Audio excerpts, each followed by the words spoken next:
President. I ask the committee to consider a list of 40 pending military nominations. Including in this list is the nomination of General John E. Hyten, U.S. Air Force, for reappointment to the grade of General and to be Commander, United States Strategic Command.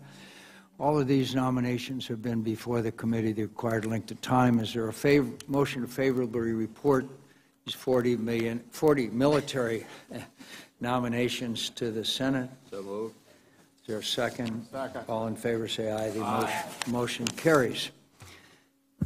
The Senate Armed Services Committee meets this morning to receive testimony on U.S. national security challenges and ongoing military operations.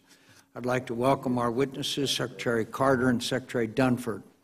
Thank you for your service, and thank you to the men and women you lead and their families for their service and sacrifice during these challenging times. This committee has conducted regular hearings on U.S. national security strategy and ongoing military operations, and we have devoted special attention to the chaos engulfing the Middle East and the U.S. military campaign against ISIL. It will be up to future historians to render a final judgment on this administration's stewardship of U.S. interests in the broader Middle East. But in the opinion of this one senator, it's been an unmitigated disaster. President Obama sought to pivot away from one of the most strategically vital regions of the world out of a misplaced hope that, quote, the tide of war was receding and that we should focus on, quote, nation building at home. That withdrawal of U.S. power created a vacuum that was filled by all of the worst actors in the region, Sunni terrorist groups such as al-Qaeda and ISIL, the Iranian regime and its proxies, and now Putin's Russia. Just consider, over the past 8 years, this administration has overseen the collapse of regional order in the Middle East into a state of chaos where every country is either a battlefield for regional conflict, a party to that conflict, or both. The rise of ISIL and the threat it poses has made al-Qaeda appear modest by comparison. But both terrorist networks have expanded their influence from West Africa to South Asia and everything in between. The administration may have postponed Iran's nuclear programs, but this has come at the cost of unshackling Iranian power and ambition, both of which will grow in the coming years as billions of dollars in sanctions relief is transformed into advanced military capability and support for terrorism. And then there is Putin's Russia, which has reclaimed a position of influence in the Middle East that is not enjoyed in 4 decades. The best that can be said about this devastating legacy is over the past year, in part thanks to our witnesses today, President Obama has at least begun to unleash America's fighting men and women against ISIL. They're fighting with skill and courage despite enormous risks, as reports of ISIL's use of mustard agent against U.S. and Iraqi troops remind us. As a result, we are gradually eroding ISIL's territorial control and removing key personnel from the battlefield. This military campaign has too often been slow, reactive, and excessively micromanaged by the White House. Indeed, we read this morning of plans for yet another incremental increase of 500 troops in Iraq, one more step down the road of gradual escalation. But thanks to the tremendous talent and dedication of our men and women in uniform, we are making progress. I have no doubt that ISIL will eventually be expelled from its strongholds in Mosul and Raqqa. The day of liberation will come later than it should have, but it will come. This will be a tactical success, but it is unlikely to lead to strategic gains because the administration has failed to address and at times has exacerbated the underlying conflict. The struggles for power and sectarian identity now raging across the Middle East, ISIL is merely a symptom of this deeper problem. In Iraq, Mosul may be retaken eventually, but that will only likely reignite the battle for the future of Iraq, a battle in which we have an important stake.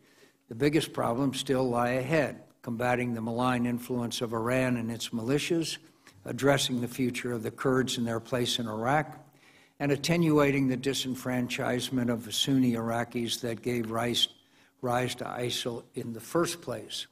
In Libya, We've had success in degrading ISIL's stronghold in Sirte.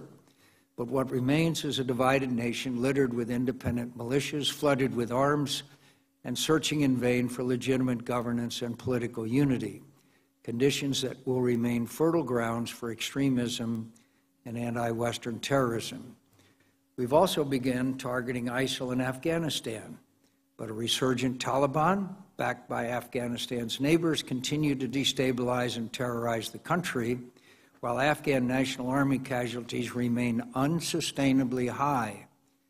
And yet it was in this environment that President Obama chose to withdraw another 1,400 troops. Nowhere, however, is America's strategic drift clearer than in Syria. After more than 400,000 dead and half the population driven from their homes, after the worst refugee crisis in the century, which now threatens the project of European unity, the administration still has no plausible vision of an end state for Syria. Instead, while Russian and Syrian regime aircraft bombed hospitals, markets, and aid warehouses and other civilian targets, President Obama sent his intrepid but delusional Secretary of State to tilt yet again at the windmill of cooperating with Vladimir Putin, even committing to share intelligence with Russia for coordinated military operations. This agreement would be deeply problematic even if it were implemented. It would mean that the U.S. military would effectively own future Russian airstrikes in the eyes of the world. It would also strengthen Assad's military position in the country, thereby undermining our own strategic objective of a political transition. It appears that none of this will ultimately matter because, once again, Assad and Putin are not holding up their end of the deal, as nearly everyone predicted. Assad has declared an end to the ceasefire. Barrel bombs are falling again on civilians in Aleppo, and an airstrike reportedly carried out by Russia has killed 12 members of a UN humanitarian convoy. Nonetheless, administration officials are desperately trying to salvage this agreement, likely because they realize that without this diplomatic fig leaf, the abject failure of their Syria policy will be evident, and because they know, as does everyone else, that there is no plan B. This should be yet another lesson, as if we needed it, that diplomacy in the absence of leverage is a recipe for failure. Our adversaries will not do what we ask of them out of the goodness of their hearts or out of concern for our interests or the suffering of others. They must be compelled, and that requires power. Until the United States is willing to take steps to change the conditions on the ground in Syria, the war, the terror, the refugees, and the instability will continue. Such will be the unfortunate inheritance of our next president, a Middle East aflame where American influence has been squandered. America's adversaries neither respect nor fear us. America's friends are increasingly hedging their bets, and America's policy options have been significantly narrowed and worsened. What's worse, America's military will confront these daunting challenges with constrained budgets, aging equipment, depleted readiness, and a growing set of operational requirements driven by other escalating challenges in Europe and Asia. We are simultaneously asking our military to wage a generational fight against Islamist terrorism while rebuilding a ready and modernized force to deter and, if necessary, defeat great power or rogue state competitors in full-spectrum combat. I would be the first to admit that Congress is failing to match resources to requirements, but the failure of the President is worse. After all, it is the duty of the Commander-in-Chief to be the strongest advocate for the needs of our military, but President Obama has been more interested in using the defense budget as a hostage to extract political concessions for greater non-defense spending. Secretary Carter, this may be one of your last appearances before this committee. I hope you will use the opportunity to offer some clear answers to these troubling questions. Senator Reid. Well, thank you very much, Mr. Chairman, and I would like to join you in welcoming Secretary Carter and General Dunford and giving the security challenges that face the United States, your appearances before the committee are always deeply appreciated and very timely, particularly this moment. While significant work remains to defeat ISIL, the United States and coalition military operations have resulted in important gains in both Iraq and Syria. Most notably, ISIL has been driven out of a significant amount of the territory the group once held. In just the last few weeks alone, ISIL lost its hold on the city of Manbij, a number of key border crossings in Syria, and several key towns in advance of the Mosul offensive in Iraq. The cumulative effect of these operations has been to cut off key lines of communication for ISIL, thereby restricting their ability to bring in additional fighters and move equipment and personnel across the battlefield. As a result, it appears that ISIL is under more pressure now than at any other time in the campaign. Unfortunately, in Syria, it appears that the cessation of hostilities is not going to hold, and we look forward to your assessment of the progress in the military aspects of this campaign and whether there is a possibility of a renewed cessation of hostilities in the future. Our military commanders are also rightly focused on ensuring our military operations support the efforts of our diplomats and other policymakers to address the continuing political challenges in Iraq and Syria. Even after the coalition retakes Mosul and Raqqa, the work of our diplomats, military, and intelligence community will not be over. Ensuring ISIL is dealt a lasting defeat will require not only continued military support, but also assistance in achieving the political reforms necessary to address the underlying causes of ISIL's rise. This will require that the civilian agencies of our government are provided the critical resources necessary to perform this work. With regard to Afghanistan, I support the President's decision to maintain approximately 8,400 troops in the country into next year. This decision sent an important message to the Afghans, our allies, the Taliban, and others in the region that the United States remains committed to ensuring a stable Afghanistan. We look forward to your assessment of this year's fighting season and what more we can do to support the development of the Afghan national defense and security forces. Despite a challenging security and political environment, the Afghan National Unity Government continues to be a reliable partner for the U.S. and our allies. However, I remain concerned about continuing reports of corruption in Afghanistan and the slow political progress on the border reform agenda.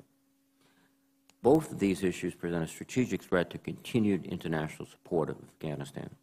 In light of these challenges, I hope you will also discuss the efforts of the United States and our allies to build institutional capacity and enable necessary reforms in Afghanistan.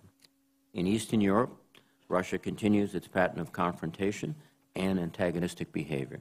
They persist in the use of hybrid tactics to foment discord and political gridlock throughout the region.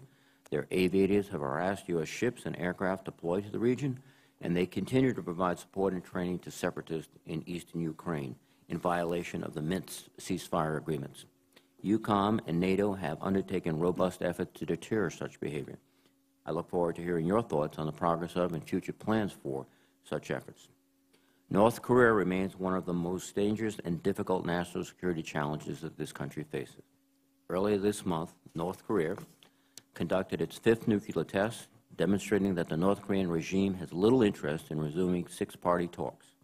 While we have made significant efforts to put strong and effective sanctions in place to curb North Korea's nuclear development, China's unwillingness to enforce those sanctions to the full extent of its ability has undermined U.S. and international efforts to bring North Korea in line. Finally, our long-term military strategy depends on a budget that focuses at least 5 years into the future. Last year, Congress passed the 2015 Bipartisan Budget Act, which provided the Department with budget stability in the near term. However, there is no budget agreement for fiscal year 2018 and beyond.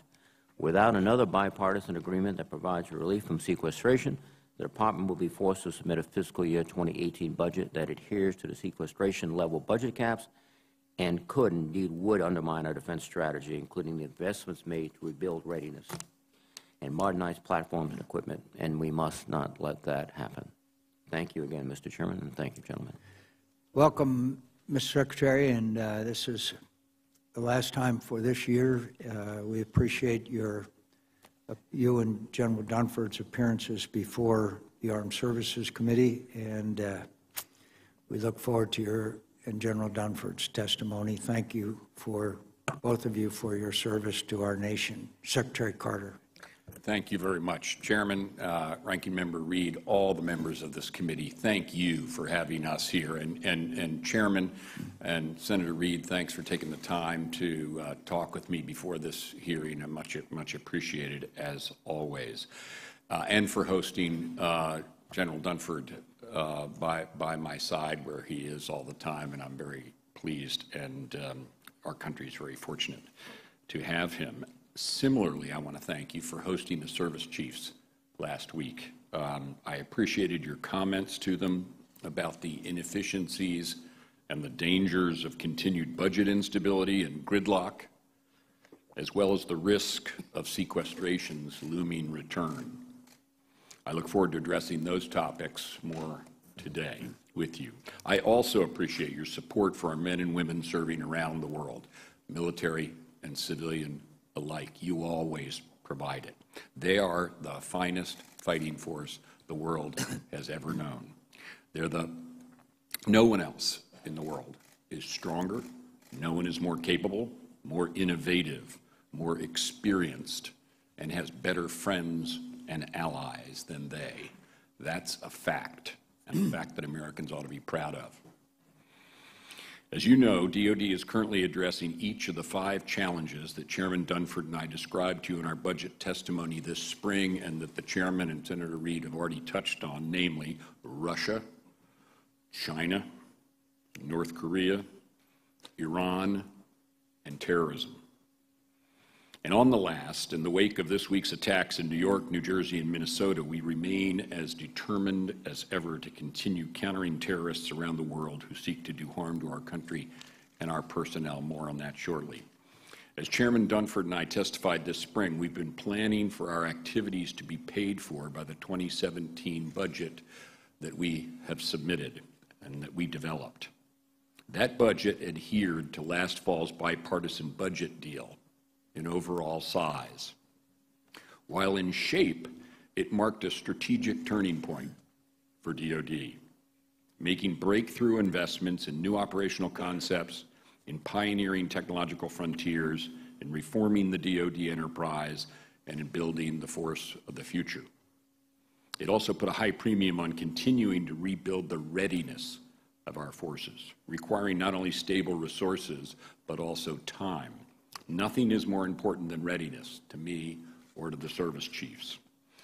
And yet today, just 8 days away from the end of this fiscal year, that budget has yet to be funded by Congress.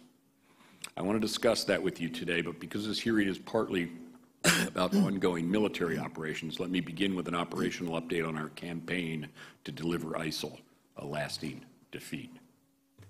Now, each time Chairman Dunford and I have appeared before this committee since back last October, I've described to you our coalition military campaign plan, which is focused on 3 objectives. The first is to destroy the ISIL cancer's parent tumor in Iraq and Syria, because the sooner we end ISIL's occupation of territory in those countries, that is, the sooner we destroy both the fact and the idea of an Islamic State based on ISIL's barbaric ideology, the safer all of the world will be. Now, that's necessary, absolutely necessary. It's not sufficient. So our second objective is to combat ISIL's metastases everywhere they emerge around the world, in Afghanistan, Libya, and elsewhere. And our third objective is to help protect the homeland. This is mainly the responsibility of our partners in the FBI, the Justice Department, Homeland Security, the intelligence community, and state and local law enforcement. But DoD strongly supports them, and I'll address how momentarily.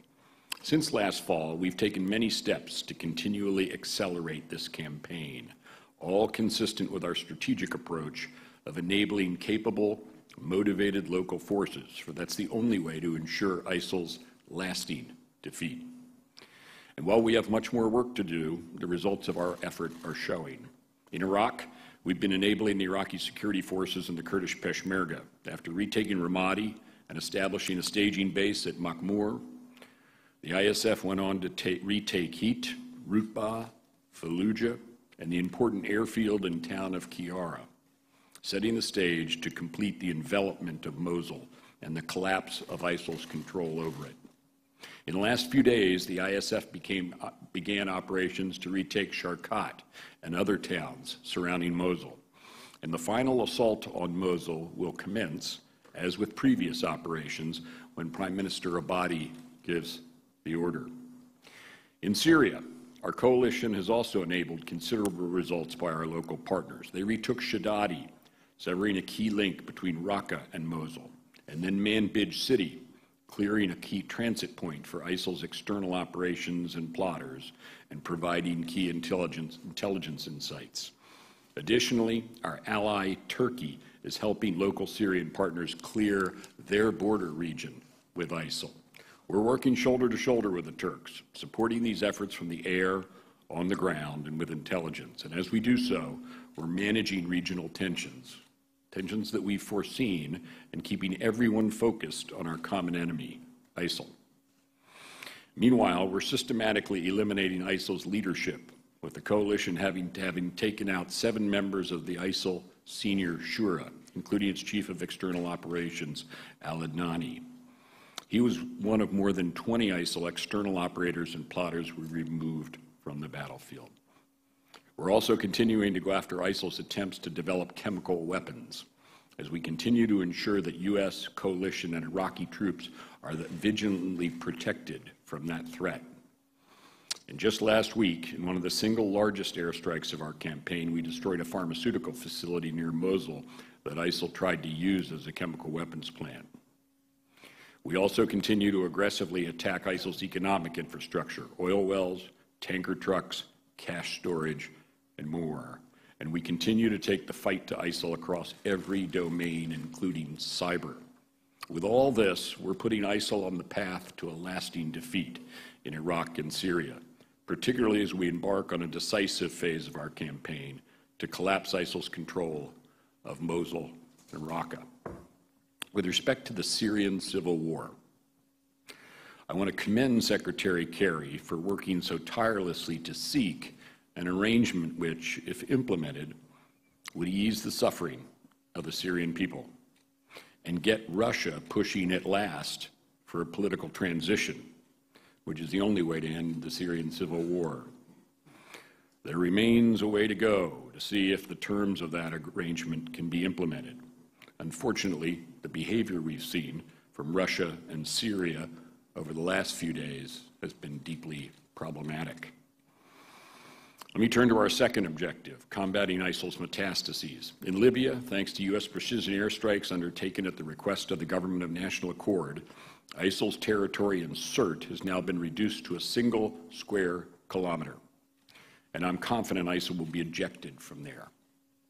Meanwhile, in Afghanistan, we worked with our Afghan partners to conduct a large operation against ISIL over the last 2 months, dealing the organization severe blows, killing its top leader, and degrading its infrastructure, logistics base, and recruiting, and there'll be more coming. Next, to help protect our homeland and our people, DoD continues to provide strong support to our law enforcement, homeland security, and intelligence partners. This is the #1 mission of our Northern Command. And the U.S. military is supporting our partners in 3 critical ways. First, we're ensuring the protection of our personnel and the DoD facilities where they work and reside. Second, we're disrupting ISIL's external operations. More on that shortly. And third, we're also disrupting the flow of foreign fighters, both to and from Iraq and Syria. This is part of a broader effort within our coalition to not only stem the flow of foreign fighters, but also counter ISIL's online messaging, recruitment, and spread of its loathsome ideology. Going forward, the collapse of ISIL's control over Raqqa and Mosul, which we're confident our coalition will achieve, will indeed put ISIL on an irreversible path to lasting defeat. But after that, to take up a point that both the Chairman and Ranking Member Reid made, there will still be much more to do. Political challenges will remain.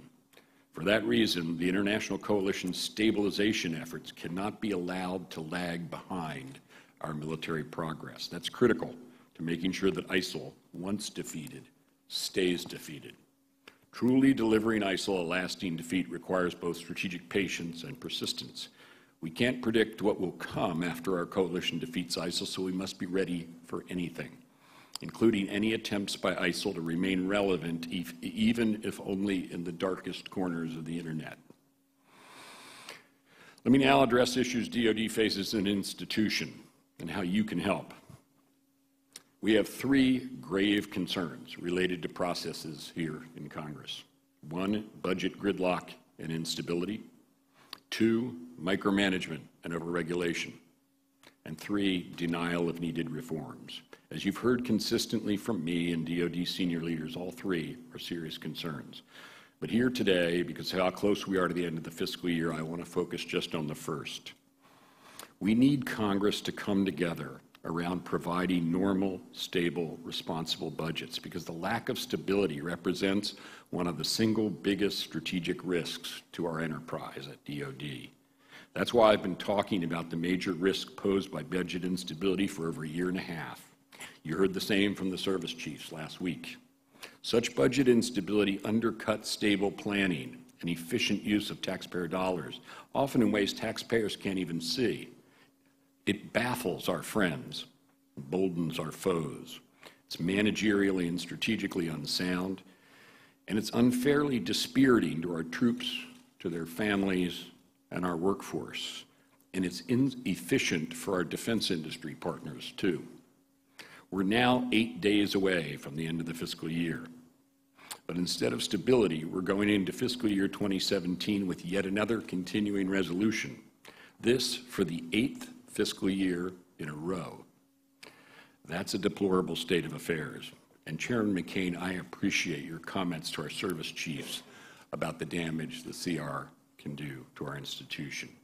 As you know, the longer a continuing resolution lasts, the more damaging it is. It's not just a matter of money, but where the dollars are. For example, a CR that goes past December would undermine our plan to quadruple our European reassurance initiative at a time, as the chairman already noted, when we need to be standing with our NATO allies and standing up to deter Russian aggression. I know you will return here in November to pass defense appropriations and a National Defense Authorization Act. I look forward to working with you then. However, I cannot support any approach to the defense budget that moves us towards sequestration or away from bipartisanship, and not at the expense of stability that comes with it.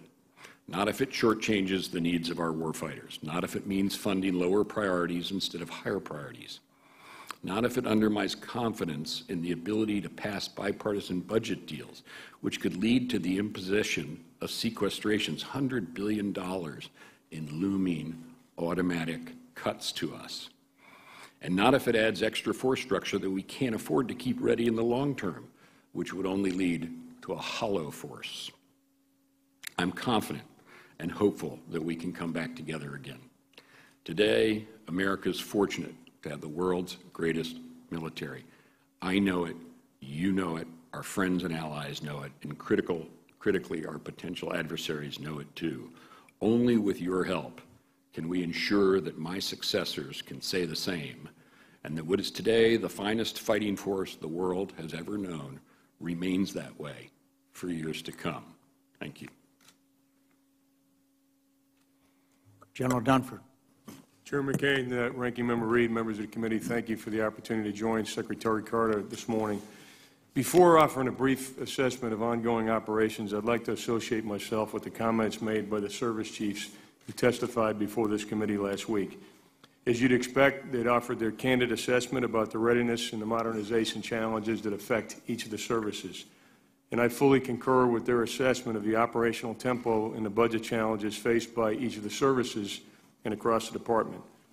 But due in large part to this committee's support, the Joint Force remains the most capable and professional military in the world. We can defend the nation, we can meet our alliance responsibilities, and today we have a competitive advantage over any adversary. I think that's an important point that should not be lost on our allies, it should not be lost on our enemies, and it should not be lost on the men and women of the Joint Force, our soldiers, sailors, airmen, Marines, and Coast Guardsmen. And I say all that mindful that we remain confronted with challenges from traditional state actors and violent extremism. Russia, China, Iran, and North Korea continue to invest in military capabilities that reduce that competitive advantage. They are also advancing their interests through adversarial competition that has a military dimension that falls short of armed conflict. Examples include Russian actions in the Ukraine, North Korea's nuclear saber-rattling, Chinese activities in the South China Sea, and Iran's malign activities across the Middle East. In different ways, each of these nations leverage economic coercion, information operations, cyber capabilities, unconventional warfare, and force posture, deliberately seeking to avoid a U.S. military response. Meanwhile, non-state actors such as ISIL and al-Qaeda remain a threat to our homeland, the American people, our partners, and our allies. As evidenced by this past weekend's attacks, such extremist groups seek to inspire and radicalize others, and in doing so, they're attempting to fundamentally change our way of life. The Joint Force is engaged in responding to each of these strategic challenges. We're focused on deterring potential adversaries, and we're prepared to respond should deterrence fail. We also remain firmly committed to defeating ISIL and its affiliates wherever they may emerge. Since my last appearance before the committee, I've made additional trips to the Middle East, and I'm encouraged by the coalition's progress in Iraq and Syria. We've also degraded the Islamic State's capabilities in Libya, West Africa, and Afghanistan. Coalition operations supporting indigenous ground forces, and the chairman mentioned this, Ranking Member Reid mentioned, the secretary did, have disrupted core ISIL's ability to mount external attacks, reduced its territorial control, limited its freedom of movement, eliminated many of their leaders, and reduced the resources that they have available. Most importantly, the coalition has begun to discredit ISIL's narrative and its aura of invincibility. While more work remains to be done, and we're by no means are we complacent, it's clear we have the momentum in the military campaign. As the Joint Force addresses each of our strategic challenges, we also recognize the need to invest in the future. As the Secretary said, we don't have the luxury of choosing between the challenges that we face today or the challenges that we most assuredly will face tomorrow. To meet tomorrow's requirements, we must take action today. Our nuclear deterrent remains effective, but it is aging and requires modernization. At the same time, we must develop and enhance the capabilities that in the increasingly contested domains of space and cyber. And we must also do all that while we preserve the edge in our conventional capabilities. In the end, we must maintain a balanced inventory of joint capabilities and capacities to meet the full range of challenges that we will confront. In closing, I am concerned about readiness today, but I'm more concerned about maintaining a competitive advantage in the future. If we fail to modernize the Joint Force, we will be at a disadvantage in the future. And I know the committee shares my belief that we should never send our soldiers, sailors, airmen, Marines, or Coast Guardsmen into a fair fight. Thank you, Chairman, members of the committee. Thank you very much, General. Thank you for your comments about the testimony of the service chiefs. We appreciated it, too. We were shocked, or at least surprised, to learn that none of the service chiefs have had a conversation with the President of the United States. That's the first time I've ever heard of it in my years of service and membership of this committee. General Dunford, in your professional military opinion, is the Russian in a quagmire in Syria? It's not clear to me that Russia is in a quagmire in Syria at this time, Chairman. In your professional military opinion, is the cessation of hostilities agreement being effectively implemented on the ground in Syria? That would not appear to be the case over the last 48 hours, Chairman. This is not the first time we've had one of these agreements. In fact, it's beginning to fit the definition of insanity of doing the same thing over and over again. Suppose this fails again, General Dunford. What do we do then? Try another ceasefire? What do we do then? We just saw, as you know, evidence that a chemical weapon, and we knew that a chemical weapons factory was functioning in Raqqa.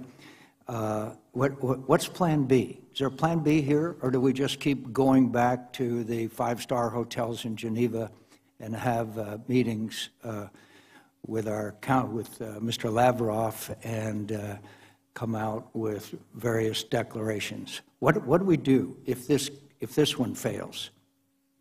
Chairman, we have a wide range of military options. Give us one. Chairman, if I could finish, We have a wide range of military options that we would provide to the President should our policy change in the wake of this recent cessation. Is the present policy working? Against ISIL, the present policy is in working. Syria, with 400,000 people killed, 6 million refugees, is our strategy in Syria working, succeeding? With regard to political transition in Syria, at this time, I would say... With regards to the whole situation in Syria, is our policy working? Chairman, I'd let others address the policy. Our focus from a military perspective is on the I'm asking, is our campaign. military strategy succeeding in Syria? Our military strategy is focused on the counter-ISIL campaign. In my judgment, we are succeeding in that campaign. So, as far as you're concerned, we ignore the 400,000 dead and the 6 million refugees. That's caused by Bashar Assad. Do you believe that right now it's very likely that Bashar Assad will leave power? I can't really judge that right now. It doesn't appear that he will in the near term, Chairman. So you can't judge that. I can't judge the long-term prospects for Assad, was my point, Chairman. In the it's short clear term? he's not leaving in the short term. In your professional military opinion, is it a good idea to set up an intelligence sharing operation with the Russians? Chairman, we don't have any intention of having an intelligence sharing arrangement with the Russians. That is part of Secretary Kerry's proposal, that we set up an intelligence sharing operation in Syria with the Russians. Chairman, the U.S. military role will not include intelligence sharing with the Russians. Do you support such an idea that they should share military intelligence information with Russia in Syria? Chairman, what the President has directed us to do is establish a joint implementation I cell. was asked for your professional military opinion, not what the President has told you to do. I'm asking, as in your confirmation hearings, if you would give your professional military opinion to this committee in response to questions. I expect you to hold to that. Is it your professional military opinion that it would be a good idea to have an intelligence sharing operation with Russia in Syria? Chairman, I do not believe it would be a good idea to share intelligence with the Russians. I thank you, General. On the issue of sequestration, could I just mention, I hope it got the attention of all of my colleagues that every one of the service chiefs said that presently sequestration puts our men and women who are serving in military in greater risk.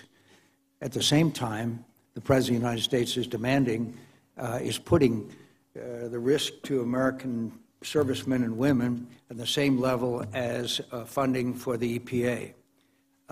And so it is just remarkable to a lot of us that we don't take care of the compelling argument of reducing the risk of the men and women who are serving in the military, demanding that there be non-defense increases in spending at the same time. All I can say is I thank you, Secretary Carter and General Dunford, but this latest information concerning a chemical shell obviously shows that in Raqqa they're doing a lot of things, including a chemical weapons factory, which adds a new dimension to the threat to the lives of the men and women who are serving in the military. I still look forward to hearing from Secretary Carter and General Dunford, what is the strategy if the present strategy continues to utterly fail? And frankly, I haven't heard that. Senator Reid. Thank you very much, Mr. Chairman. Mr. Secretary and General Dunford, one of the factors that appears to be influenced the timing of the Mosul operation is how do you govern Mosul after you militarily succeed, Iraqi security forces succeed with American and coalition assistance. And that triggers the issue of not only the role of agencies outside defense, like the State Department, AID, and others, but the resources they have. It would be necessary, is it necessary in your view that these agencies be robustly funded in addition? Because without them, you can have a military victory and essentially just wait around because they'll come back because you haven't put the politics and the capacity together? It is necessary. I had the defense ministers of the key coalition contributors here to Andrews a little while ago. And we went through, as we always do, the campaign, their role, including the moves to envelop Mosul, which we've now taken. Their biggest concern with the campaign at this point in Iraq is exactly the one you note, namely, is the political and the economic lagging so far behind the military that there's going to be an issue once Mosul is once ISIL is ejected from Mosul. And I'm just very specifically, if I may, Senator, take the political part and then the stabilization reconstruction part. On the political part, this is a question that recurs actually everywhere we go. Everywhere we enable forces to defeat ISIL, the people who live there say, well, what's going to happen afterwards? And that's something we have dealt with in Fallujah, Rutbah, and so on. They're all complicated, all different. Mosul's going to be different too. My understanding, and that's just not mine, but the chairman's and our commanders there, and also the presidents, with Prime Minister Abadi, President Barzani, who are contributing forces, the Peshmerga from the north, a couple of brigades, and the ISF from the south for the envelopment and collapse of control of ISIL's control on Mosul. Our understanding with them, which they are both adhering to, is that neither of the forces that will participate in taking Mosul should be the hold and govern force there. They should be local police, Sunni in many cases, but it's actually a mixed ethnicity city, and the governor of Nineveh province is the one that they are working with and we're working with. That's a daily exercise for General Townsend, General Votel, and for us, is to keep everybody aligned and focused on the job at hand, which is defeating ISIL. With respect to stabilization and reconstruction, we don't know what the collapse of ISIL's control over Mosul will look like. We've had a different experience in different cities, and obviously no one wants to see street-to-street fighting in Mosul, but you don't know.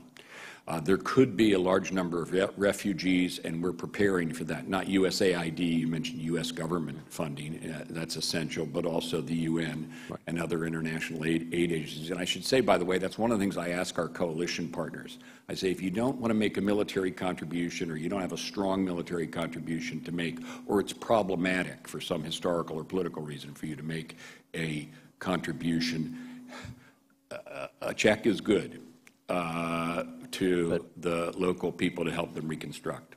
But essentially, you can conduct kinetic operations, but the real long-term effort is political, economic relief, refugees, support, et cetera. Those are funds outside Department of Defense. So a comprehensive approach to all these problems requires relief, not just from the Department of Defense spending, but for other federal agencies. It is. The whole counter-ISIL thing is the whole of government. And going back also to your question about Northern Command. Northern Command is critical to defense of the United States, but without a robust Department of Homeland Security, without adequate resources, the FBI, and for other domestic agencies, then you could be performing at peak efficiency, but the job would not get done. Is that correct? That is true. We count on their support. We support them as well. It's a whole of government effort, defeat of ISIL. And General Dunford, do you concur from your perspective? I do, Senator. Thank you very much. Thank you, Mr. Chairman. Thank you, Mr. Chairman. Let me start off by saying that we have rules in this committee that when we have witnesses coming in, we're to get their written statement 48 hours in advance. Now, we didn't get both of yours until 8:30 this morning. Now, we did a lot better with the chiefs last week. In fact, General Hyten was in 72 hours in advance. So I just think it's a good idea to pass on to others that, before they come in, that we really do need to have that to conduct a hearing that's meaningful. When General Goldfein was here, he described what's needed for defense funding, and he talked about sufficient, stable, predictable funding. In your statement, Secretary Carter, you left the word sufficient out, and I am concerned about this.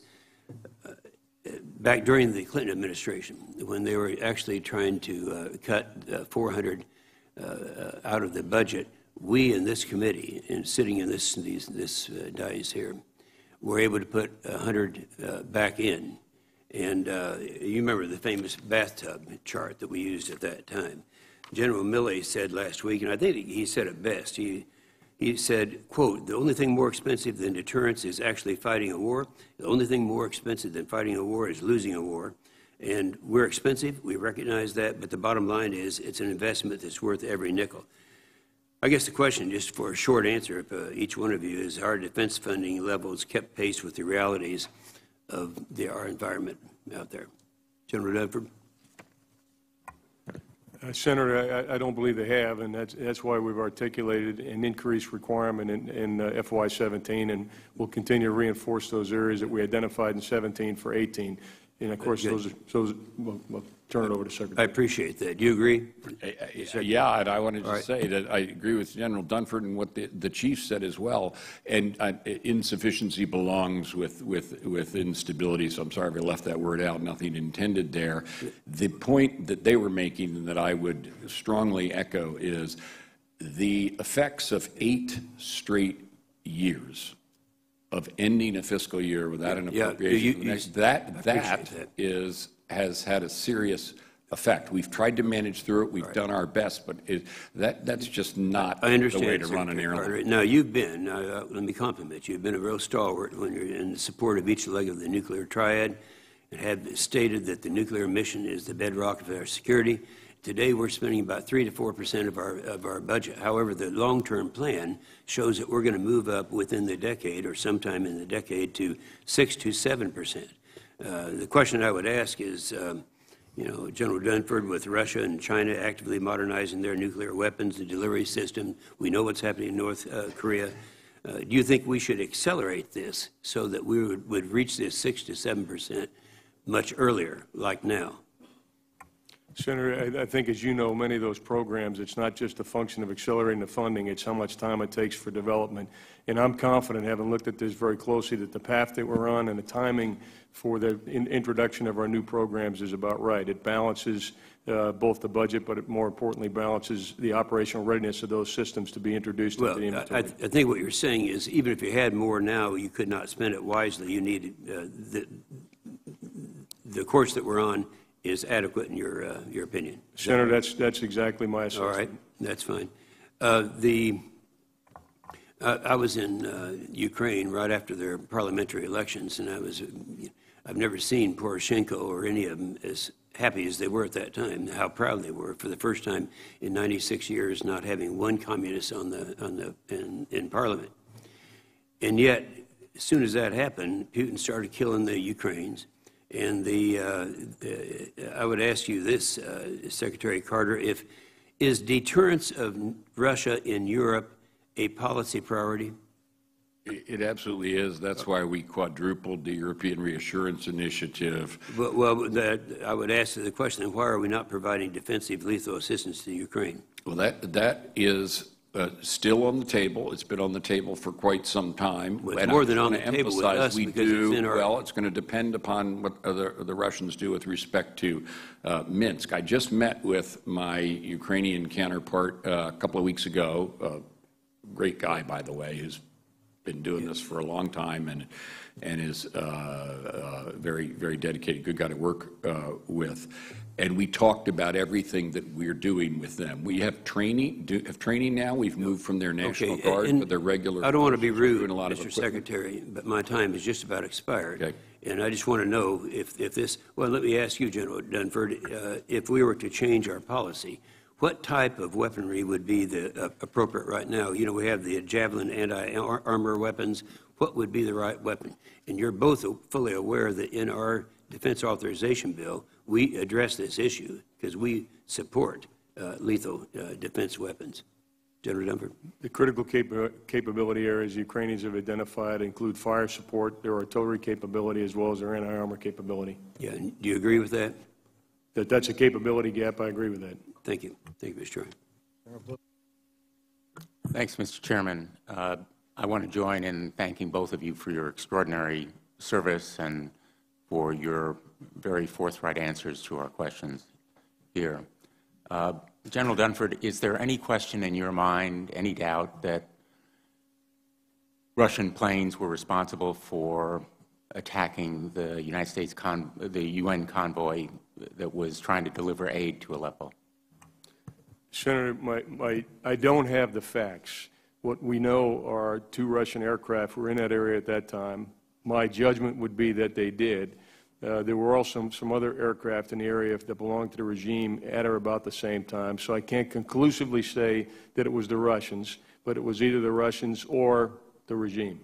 Well, it sounds to me like you're saying that their responsibility was demonstrated beyond a reasonable doubt. Senator, there is no doubt in my mind that the Russians are responsible.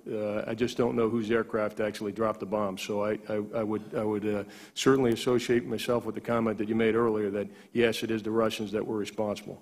Which is a war crime. I'm not asking for your legal judgment, knowing that you would probably disclaim your expertise as a lawyer, but you would agree with me as a layman, as a military person, that that act constituted a war crime.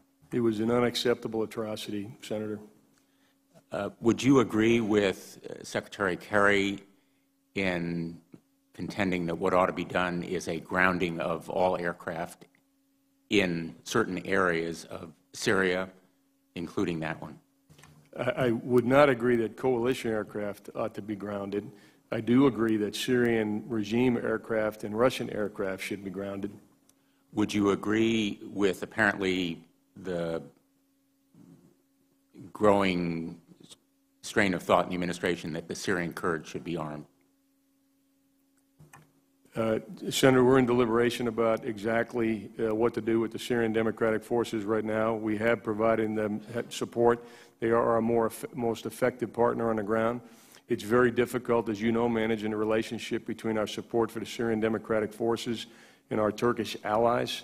And so we're working very closely with our Turkish allies to come up with the right approach to make sure that we can conduct effective and decisive operations in Raqqa with the Syrian Democratic Forces and still allay the Turkish concerns about the Kurds' long-term political prospects. If those concerns can be allayed, and even if they can't be allayed, would you agree that arming the Syrian Kurds presents an opportunity for us as a military option to be more effective in that area? Senator, I would agree with that. If we would reinforce the Syrian Democratic Forces' current capabilities, that will increase the prospects of our success in Raqqa.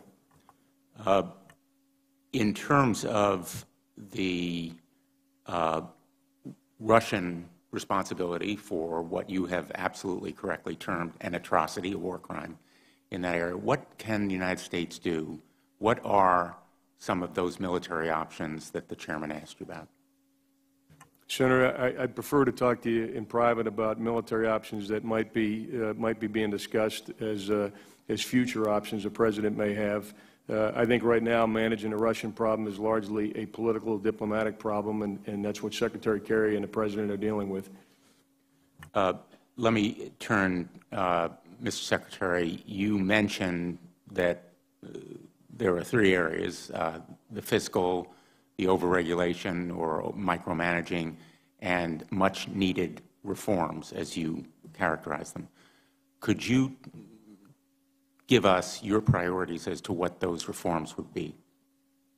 I have a number of concerns, which I spelled out at great length in a letter to the committee.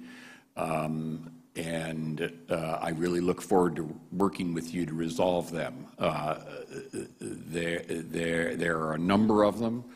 They're serious concerns that I have for provisions in the bill, and I'd like to work all of these, I think, where we have common intentions, work them to a place where I can support an NDAA that the President would sign. That's where I'd like to get with you all by the time you return in November. I would welcome that opportunity. I'm just about out of time. This topic is immensely important because it involves effective use of resources. We talk a lot about what the levels of resource should be, but managing them effectively is very important. As to the Syrian conflict, to both of you, I don't need to emphasize how desperately serious the humanitarian catastrophe is in Syria.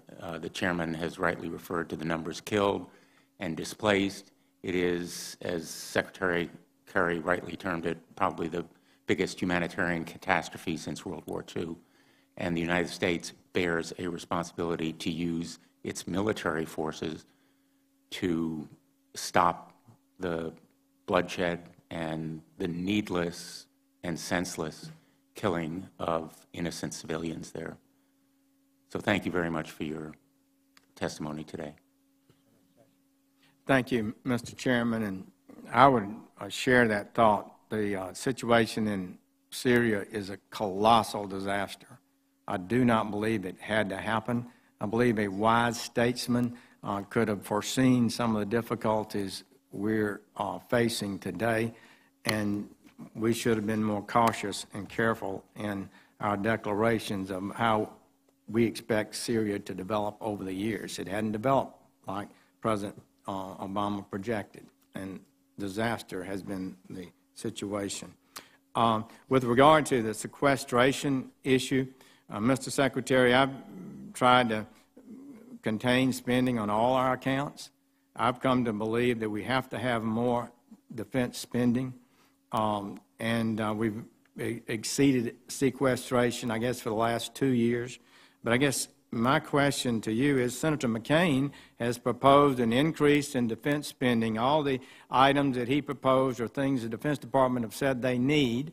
And is it your position that, and is it the President's position that we will not spend that additional money for the Defense Department unless at least an equal amount of money is spent on the Commerce Department, the EPA, and other government agencies?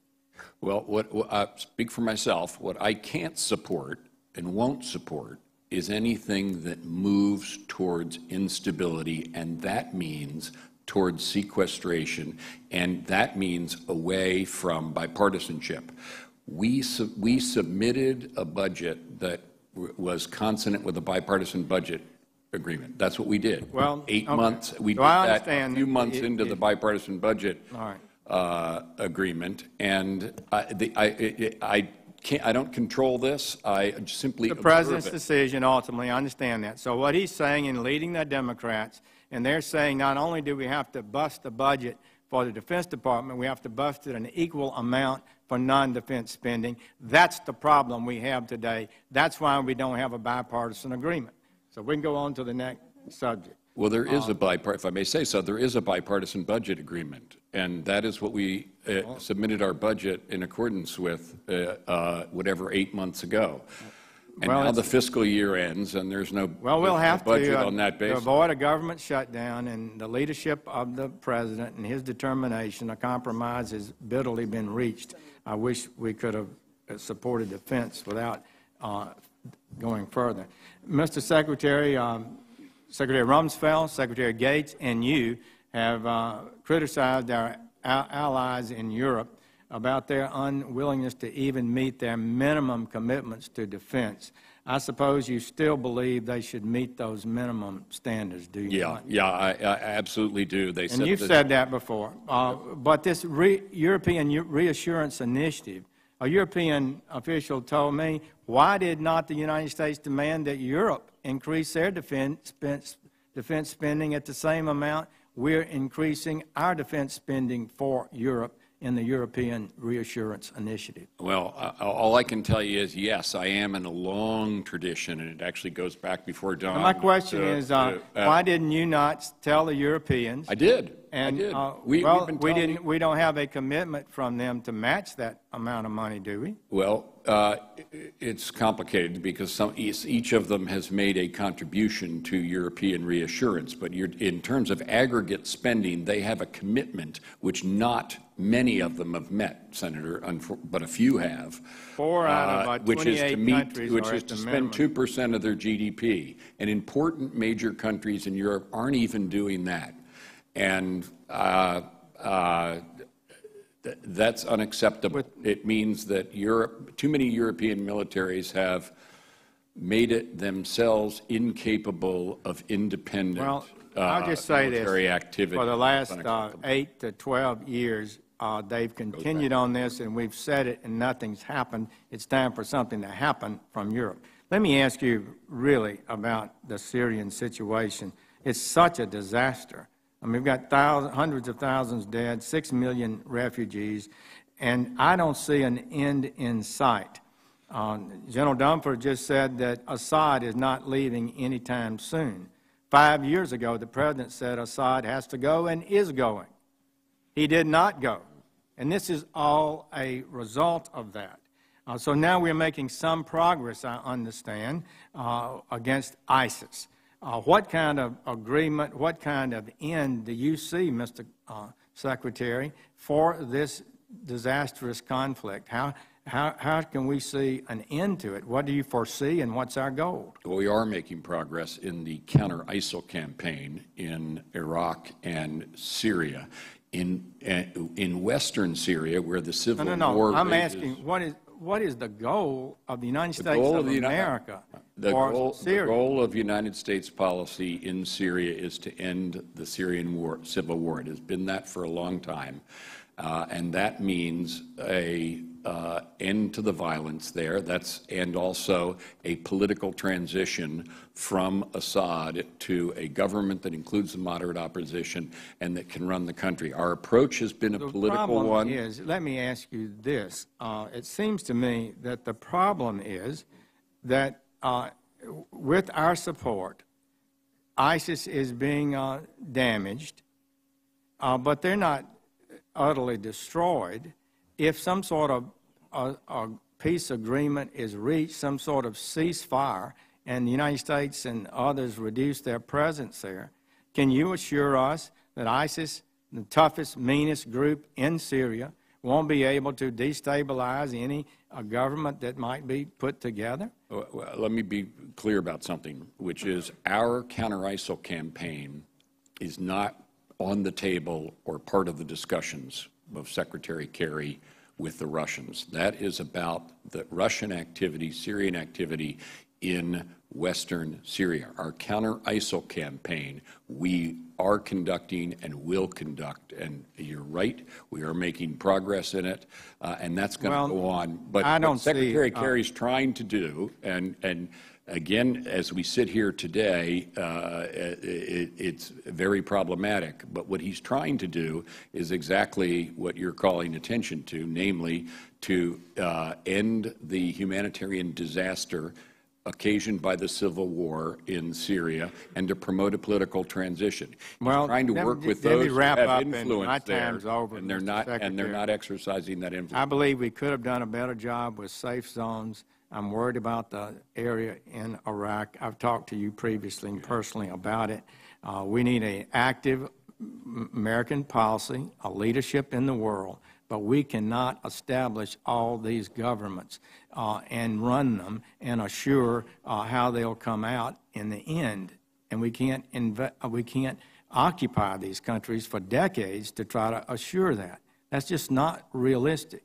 A wise statesman would have seen the danger in Syria. A wise statesman would have seen the danger in Libya. A wise statesman should have seen what could have happened in Egypt. And except for 30 million Egyptians going to the public square and driving out the Muslim Brotherhood, we could have a disaster there. We've got to be more realistic in our foreign policy. We've got to know what we can do to affect positively the world and what we cannot do. and we're not able to ensure democratic governments throughout this region of the world, and we're now facing a colossal humanitarian disaster, and it's been bubbling for a number of years, and there's no easy solution to get out of it. I wish it were, but there's not. Thank you. On behalf of Chairman McCain, let me recognize Senator King. Thank you.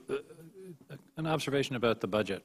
A year and a half ago, we had a bipartisan agreement on the budget number. And then allocations were made to the Appropriations Committee, and they went through their process. And I thought, finally, some stability. We can have appropriations. But I'm reminded of an old saying in Maine, he's so dumb he could screw up a two-car funeral. We had the numbers, we had the allocations, we had the agreement, and yet here we are at a continuing resolution. I think we ought to be clear about what it is that's gotten us here. There is a dispute, as Senator Sessions pointed out, on the numbers, but that's the kind of thing that could be negotiated. If there's an $18 billion been added to defense, and there are people that feel that on the domestic side there also needs to be increases in areas like the FBI, for example, that's a legitimate area that reasonable people in an afternoon should be able to figure out. What's really holding things up, as I understand it, are riders that have nothing to do with the budget, that have to do with policy preferences of various individuals. A perfect example is the National Defense Authorization Act, which my understanding is now being held up by the sage-grouse. The sage-grouse is what is stopping the finalization of the National Defense Authorization Act. A very important issue to a lot of people. I'm not denigrating it. I know it's very important in the West, but it should not be the thing that holds up the National Defense Authorization Act and the support of our men and women all over the world. So I think we ought to be clear about what the problem is here, that trying to load on a lot of political baggage to both the appropriations bills and the National Defense Bill is what has gotten us to this place. The numbers have been agreed on for a year and a half. And if we want to increase them, let's discuss that and work out an agreement. That should be easy. But to be holding up this, similar to the sage-grouse, other kinds of those issues are what my understanding is it's holding up the appropriations process. So we're doing a continuing resolution, even though we've had a number agreed on for a year and a half. It's just, you know, this institution, as Senator Lindsey Graham pointed out last week, is one of the greatest threats to American security. He went through a litany of how we've taken more troops off the battlefield, more airplanes out of the air, more ships out of the ocean than any enemy has done by our inability to work out what ordinary people on the street would think people ought to be able to figure out in a relatively short period of time. If you can find a question in there, you're welcome to it. I would like to say one thing, which is just to repeat that it is on the basis of that bipartisan budget agreement and the stability it promised that we submitted our budget. Right. Now, and that we figured that was the best the country could do on a bipartisan basis. That's the only way we've had stability in the past. Now, I'm asked about this proposal and that proposal that would depart from that. And my answer is, in all seriousness, with responsibility for trying to shepherd this institution, is I have to look at what I think can be delivered on a stable basis. That was what the bipartisan budget agreement is, and that is that has been the foundation and remains the foundation for our budget submission. We did a very good job, in my judgment, and this is the senior leadership of the department, to manage responsibly within that budget. We've done that. That's the budget we submitted months ago for this fiscal year, and now the fiscal year ends, and so we've played it very straight. And my point is, we had a budget agreement, we had a number, and we still can't get it done. Let me ask an entirely different question. Next week, we are probably going to be dealing with a veto of the bill that would allow people to sue Saudi Arabia, the so-called Justice Against Sponsors of Terrorism Act. General Dunford, do you have, or both of you, do you have concerns about what the effect on our troops, our liability around the world would be if that bill becomes law? Let me, if I may, I'll say something Sure. first, and then General Dunford, if he wishes to. First of all, I completely associate myself with the intention of this, which is to honor the families of the 9/11 perished, and so that is the origin of this, and that is a worthy one. It is a law enforcement matter, and I have to say we're not the ones who are dealing with it, nor am I at least an expert on it. But you did raise one thing that I am aware of, which is a complication that would be a complication from our point of view, namely that were another country to behave reciprocally towards the United States, that could be a problem for some of our service members. That is, I'm told, something that we in the Department of Defense should be concerned about, and you're referring to that, and that's my understanding as well. Let me ask the chairman if he wants to add anything. Senator, the potential second-order effect the Secretary has raised is one that was been brought to my attention, so that's my concern as well.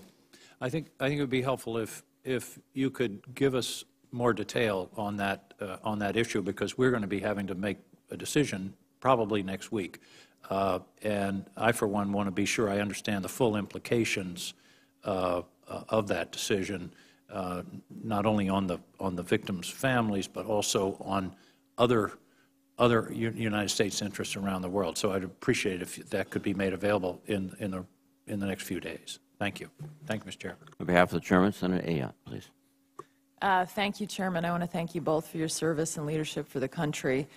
You know, just to briefly weigh in on this funding issue, what's been most disappointing to me as someone who supported the bipartisan budget agreement is that the defense appropriations bill passed within that cap set by the bipartisan budget agreement unanimously out of the Appropriations Committee. So both parties agreed with the funding on defense. Then it came to the Senate floor, and it's been blocked multiple times because it's being held hostage to other issues. So just to be clear, what you're asking for, it's there. And it's just disappointing to people like me and others here, because the priority of defending this nation and having the funding for our troops and what you need to do should be our priority no matter what. So, you know, as I hear this kabuki dance, it's obvious. We passed an appropriations bill. It was completely bipartisan within the budget caps. So why is it being blocked? I was proud to vote for it. I'd vote for it again tomorrow, and I just wish we'd get it done for you and our men and women in uniform. I wanted to shift gears here and ask about Iran. And General Dunford, does Iran continue to be one of the lead sponsors of terrorism around the world? They are, Senator. I described their major export as malign influence. And are they continuing to test ballistic missiles that is quite troubling to both us and our allies, and I think in violation of UN resolutions? They are, Senator, as well as provocative behavior in the Gulf. Exactly, that our military has encountered in the Gulf just recently. That's right, Senator. So one of the things that I wanted to ask about is recently we learned that the $1.7 billion in cash relief has actually gone, that the administration has provided Iran, has actually gone directly to the Revolutionary Guard Corps. I don't know if you were aware of that. And in fact, the Iranian parliament, or their equivalent of their legislative body, passed a law that essentially said if there was a settlement, a legal settlement from a foreign country, which is how this $1.7 billion has been characterized, it would go directly to the military. Does that trouble you that they're taking the proceeds that we're giving them and funding their military? Senator, I wasn't aware of it. It doesn't surprise me that the Republican Guard would have a high priority for funding inside of Iran, but it certainly is troubling. The more funds that they have available, obviously, the more effective they'll be in spreading malign influence. So, you know, one of the things as I look at this is our, you know, this relief that we're giving them. They're testing ballistic missiles. The money that they're getting us isn't going to the Iranian people. It's going to their Revolutionary Guard Corps that we know promotes terrorism and undermines stability around the world. And yet, as I see this situation, I don't see us taking any steps that we should in terms of being aggressive in coming back, especially on the ballistic missile program and their terrorism issues. So what should we be doing, General? Senator, there's two things that I draw your attention to. First is our posture in the Central Command, which is, in fact, there both to deter Iran but also to respond to Iran should a response be required. Also, in the FY17 budget, and I expect you'll see similar requests in the FY18 budget, much of what we are focused on is dealing with what we describe as anti-access area denial. That's Iran's desire to keep us from moving into that area and then operating freely within that area. And many of the programs, from a cyber perspective, from ballistic missile defense capability, strike capability, are all designed to deal with the threat of Iran in the region. So let me just ask you, they're still testing ballistic missiles. Would you agree that's a grave threat and something that needs to be addressed in terms of our security? And this is all post-agreement that they're doing this. Agreed? Absolutely, Senator, and that's why we've identified them as one of the 4 state challenges that we benchmark our joint capabilities against. One of the things I wanted to ask your thoughts on, General, is that we've learned about this $400 million in cash that Iran got that would be included in the $1.7 billion that I referenced for release of the American hostages. And did you think that was a good idea? Were you consulted about that? Senator, that would, in the normal course of events, not be something that would be in my lane, so I was not consulted. Well, do you think it's a good idea that we should exchange cash to a country like Iran that you've already confirmed is one of the largest state sponsors of terrorism in exchange for hostages? Because as I look at this situation, they've now taken at least 3 more American hostages.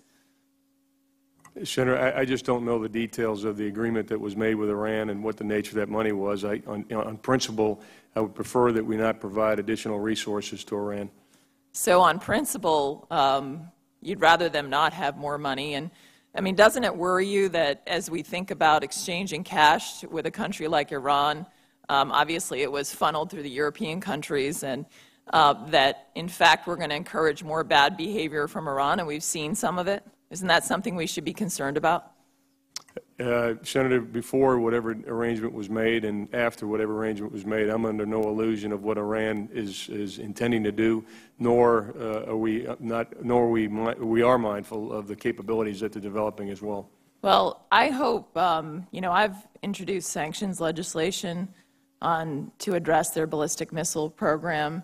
I think this ransom payment issue is just deeply troubling, and it's just causing further bad behavior from Iran. We know they've taken further hostages, and I just hope that this administration will step up and finally address Iran's bad behavior.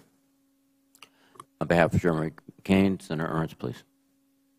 Thank you, Mr. Chair. Thank you, gentlemen, for being with us today and joining in the discussion. I'd like to start with just a few quick yes or no questions, very brief, please, gentlemen. For Secretary Carter, did you know that Khalid Sheikh Mohammed, the mastermind of the 9/11 attacks, and Ramzi Youssef, who masterminded and planned the 1993 World Trade Center attacks, utilized the Philippines as a safe haven for their planning and training? Yes or no? Senator Ernst, I'll just say I'll try to answer your questions yes or no. It depends on whether they lend themselves to that. And in this case, no, I was not aware. Okay. Yes, he did use it as a safe haven during that planning and training. General Dunford, did you know that Operation Enduring Freedom covered the Philippines in order to train and assist those local forces in the Philippines against al-Qaeda-linked terrorist organizations? Yes, I did, Senator. Okay, thank you, General. And for both of you, are you both aware that ISIS released a video this year encouraging fighters that can't get into Syria to head to the Philippines? I am, yes. I am as well, and I was in Manila last week, Senator. Wonderful. Thank you, General. Just like we're witnessing in the Middle East, and we've heard much of the discussion today focus on the Middle East. General, I appreciate you've spent time in Africa as well, dealing with Islamic extremist groups. They are also in Southeast Asia, and we are not spending much time talking about that. Groups like Abu Sayyaf, They're now bonding together beneath the flag of ISIS. Yet we really, like I said, don't seem to be focusing on this. The Philippine forces lost 44 of their special police in a single battle to these terrorist groups last year. 15 soldiers were killed in a single battle just last month. It's clear that this is a very real threat. And President Obama admitted that we have underestimated the rise of ISIS in the Middle East. And what I fear right now is that we are completely underestimating the rise of ISIS in Southeast Asia. So before the President went to Asia last month, I did send a letter to him and encouraged him to visit about how we can counter terrorism and counter ISIS in that region. And I did urge him to bring up this issue with the President. And shortly after that, ISIS claimed another attack, killing 14 civilians. Secretary Carter, are you concerned with what we see as a rise of ISIS in Southeast Asia? I am, and I'll say something, and then I want to ask the chairman also if he'd chime in. When I talked about the metastasis of the cancer of ISIL, you're absolutely right that Southeast Asia clearly is a place they aspire to spreading. I talked to our counterparts there who are concerned about it. We work with them just next week. I'll be convening them in Honolulu on a number of issues of Pacific security, but one of them is going to be counterterrorism and countering ISIL. I'd say Malaysia, Indonesia, Singapore, you mentioned the Philippines, and other places, but those four come to mind. I've spoken to the defense ministers in each of those four countries. They have concerns, particularly about the possibility that ISIS could establish a foothold there. In some places, it's already troubled in some way, and there are places in all those countries, and it could grab hold there. Absolutely. So it is very much on our agenda. Chairman, please. Senator, I agree with your assessment and concerns. Last week, I met with 29 chiefs of defense in the Pacific in Manila, hosted by the Chief of Defense of the Philippine Armed Forces, and we discussed broadly the threat of extremism in Asia and what we need to do to deal with it. To your point, there's 1,000 foreign fighters alone, we estimate, have come from Indonesia into Syria and Iraq. There are hundreds that came from the Philippines. Other countries as well are dealing with that issue. I think, although it's not very visible, there's a significant amount of activity going on to build the capacity of our partners in the Pacific. We're trying to work with them to develop a framework within which they can share information, share intelligence. We have a significant maritime domain awareness initiative which will help them understand the movement into the sea. We see, for example, significant cooperation between the Philippines, Malaysia, and Indonesia in the Sulu Sea associated with the movement of people and so forth, as part of this violent extremist problem. So it is a different fight. I call it a requirement for a regional approach in Southeast Asia as opposed to a coalition, which is required in Syria and Iraq. But we are absolutely putting pressure on ISIL in Southeast Asia. We are absolutely working very closely with our partners. And frankly, the limit of the support we provide is often what they are willing to accept politically. And so we're very keen, and we will bring to the President any requests for support. And I think, as you know, Senator, we are providing some support now to the Philippines, intelligence support and other support to help them to deal with the extremist problem that they have in the South. Thank you, General. Thank you, gentlemen. I just really want us to ensure that we are not taking our eyes off of that region. We seem to focus very heavily, as we should, on the Middle East and Africa, but we do have other footholds for ISIS. We do have 5 new bases going into the Philippines, and I think it's important that we really focus on these counter-ISIS opportunities. So thank you, gentlemen, very much. Thank you, Mr. Chair. On behalf of the Chairman, let me recognize Senator Shaheen. Thank you, Mr. Chairman, and thank you, Secretary Carter and General Dunford, for being here today and for your service to the country. General Dunford, at one point before this committee, you indicated that you believe Russia poses the greatest threat to the United States. Do you still feel that way? And if so, can you identify where you think those threats are most concerning? Senator, I can. Thank you. And I raised that issue. I was asked before the committee what did I think the most significant challenge for the United States was. And of course, we talk about all four state challenges and one violent extremist. But when I look at Russia's nuclear capability, when I look at their cyber capability, when I look at their developments in undersea warfare, when I look at their patterns of operation, how often they're operating, the locations they're operating, it's a pattern of operations that we haven't seen in over 20 years. When I look at Mr. Putin's activities in the Ukraine, in Crimea, in Georgia, that causes me to say that a combination of their behavior as well as their military capability, again, in some high-end areas, would cause me to believe that they pose the most significant challenge, potentially the most significant threat to our national interests.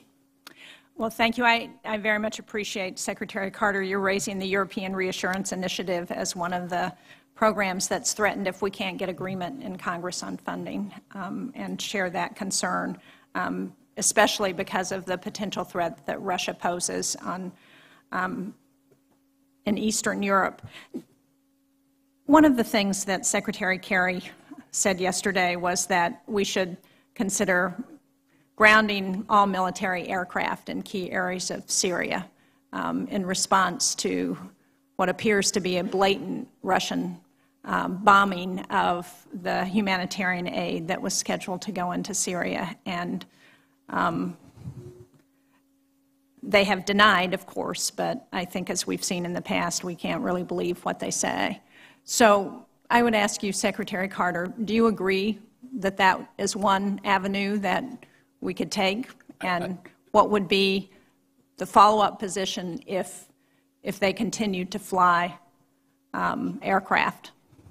Well, I can't speak for Secretary Kerry. He is trying to get on the for the Syrian and Russian Air Force exactly that, a cessation of hostilities, and which means a grounding of their aircraft and not continuing to use them, particularly in a clumsy way.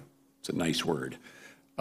In the Syrian civil war. There's no question, can be no question of grounding U.S. aircraft that are conducting strikes against ISIL. We do that with exceptional precision and care and concern for civilian casualties that no other country can match, and that's true of our whole coalition and all the strikes we conduct. So they're not in the same category at all, and we need to continue with our air campaign to defeat ISIL. Let me ask the Chairman if he wants anything to add.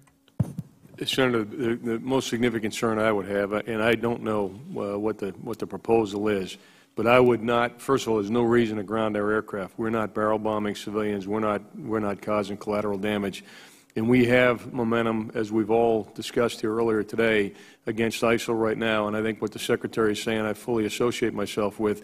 We need to keep the pressure on ISIL. The number one priority that we have is disrupting their ability to plan and conduct external operations from Syria.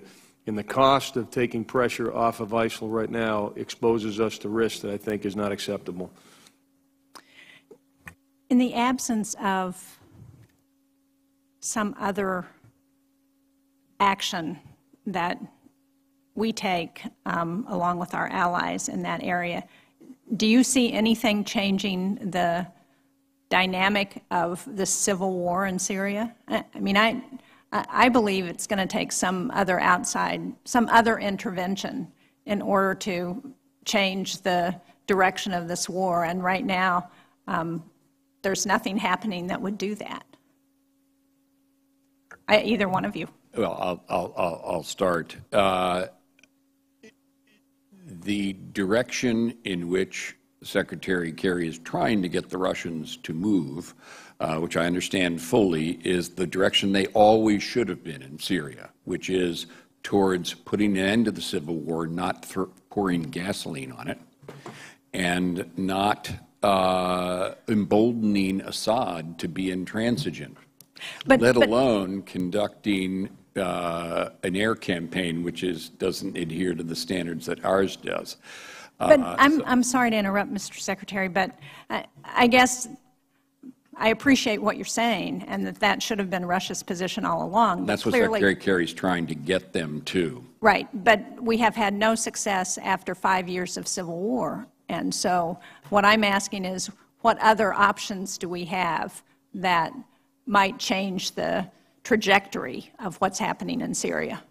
Well, again, I'm not going to try to get in the middle of these negotiations, but I think that Secretary Kerry is trying to find a way to achieve those objectives. Those are the right objectives to have, but as we sit here today, the Russians do not, and the Syrians do not seem to be moving in that direction, as he said yesterday.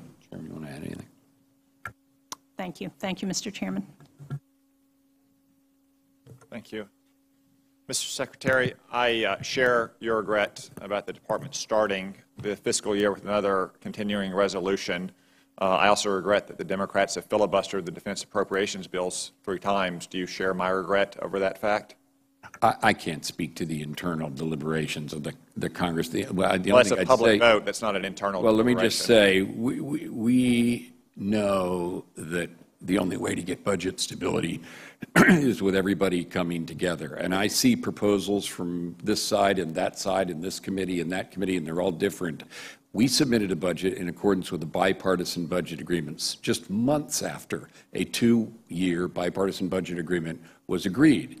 That's what we did. And that is, in my judgment, the only way we can get true stability. So I am continuing to support the position of the bipartisan budget agreement, and anything that comes out of the Congress that is supported an appropriation at last for FY17 would be good for the Department of Defense, and I hope we get such a thing in November. But the reality is that these things have to be supported by both parties, both houses, and signed by the President. I'm the Secretary of Defense. I can't make all that happen, but I know that's what has to happen in order for us to get an appropriation. 8 years in a row straight. Okay, I understand. My time is limited here. Do you believe if a bill is passed out of the House of Representatives that has a larger increase for defense spending than it does for non-defense discretionary spending, that the President should sign that legislation? I can't speak for the... Mr. Secretary, you are the Secretary of Defense. You asked the question. You are not the Director of the National Endowment of the Arts. You're not the Secretary of Housing and Urban Development. You are the Secretary of Defense. That's where I was headed. That's exactly where I was headed. I'm not. And therefore, I can't speak for the needs of those departments.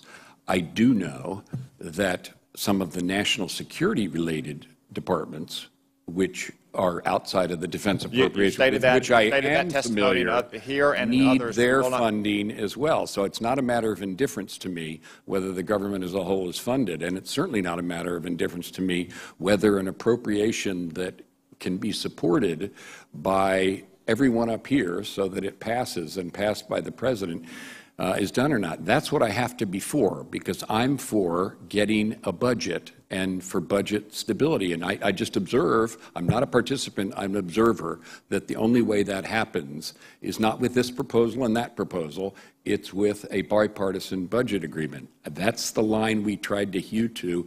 We're just playing it as straight as we can. I understand. You were the Deputy Secretary of Defense for Secretary Panetta, is that correct? Yes. On page 374 of his memoirs, he states, "In fact, as my efforts to fight the sequester began to get some attention, a few congressional Democrats urged me to emphasize the danger of cuts to domestic programs, not just defense. To my amazement, the rest of the cabinet, including members responsible for those parts of the budget, largely stayed out of the debate. That left me to argue for all of us, which I tried to do, even when I found myself frustratingly alone. Have congressional Democrats urged you to advocate for increased domestic spending in addition to defense spending?" Well, first of all, I should say, few had the experience with bipartisan budget management than Secretary Panetta. I don't remember that passage of his memoirs, but that sounds like his voice. But I have not found myself in the same circumstance, except I am in the same circumstance he was, namely, and I guess that was 2013, facing the prospect of sequester. And he didn't like it, and I didn't like it, and I don't think any Secretary of Defense liked it, and I think it's awfully unfair to our troops to do this again and again and again and again. And that's what we've been warning about. That's what I have been. That's what our chiefs did last week. And I'm just hoping that when everybody comes back in November, Congress reconvenes, that we get an appropriation that everybody can stand behind, that moves the country forward. General Dunford, are we in great power competition with China? We are, Senator. Secretary Carter, are we in great power competition with China? We are absolutely right. Thank you. One final question. Are you engaged in any planning, deliberations, internal consultations of any kind to transfer control of the detention facility at Guantanamo Bay to the Department of Justice? No, I'm not. Thank you. I'm going to take a deep breath. I'm always proud to serve on this committee because it's an oasis of bipartisanship in the Senate. And I hope we keep our eye firmly on our ability to lead in a bipartisan way to get the funding for our military that we really need, including being honest about budgeting, not putting base budget items in OCO so that we can pretend that we're not spending money because OCO is off the budget books. I think that the chairman has done a remarkable job to try to keep us in an honest place as it relates to budgeting. I respect him for his effort in that regard, and I know I speak for many on our side of the aisle, including I know the ranking member, that we're going to continue to try to work as hard as we can in a bipartisan way to get your budget done and make sure we're not trying to come back in 6 months and fund the war effort because we've played budget games at the 11th hour with OCO. My question today, we've got 1.3 in the FY17 budget for train and equip for local opposition forces and for the Iraqi security forces. I'd like some kind of brief update, if I could, on the screening process.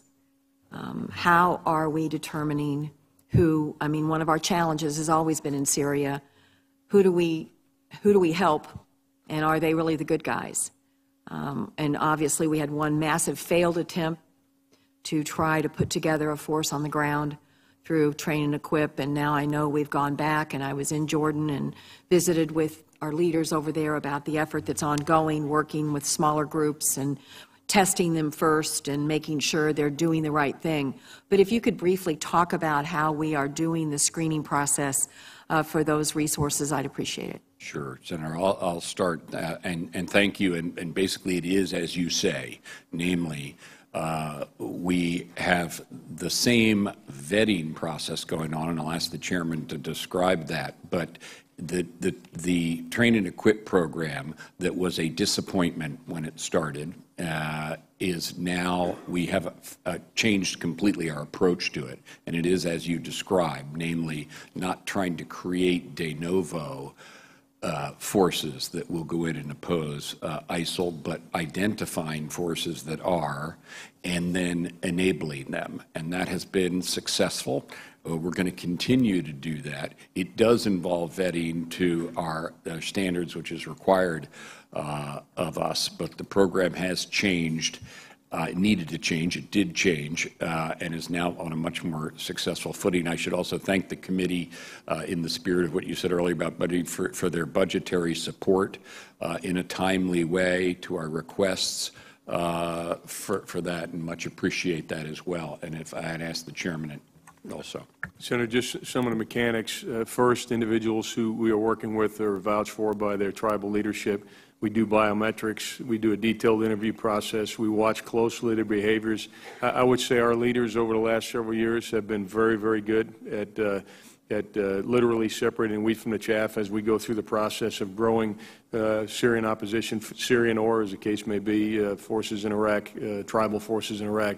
So the vetting process, I think, is fairly sophisticated, and again, it's built on 15 years of lessons learned right now, a combination of the technology that we have available with biometrics, but also some intangibles that include, again, tribal leadership, behavior identification, those kinds of things. And I also wanted to to both of you. I appreciate your continued commitment in the area of sexual assault. I know we have put a lot on the military. I think we have counted up, literally, there are hundreds of changes we have made over the last few years to the Uniform Code of Military Justice.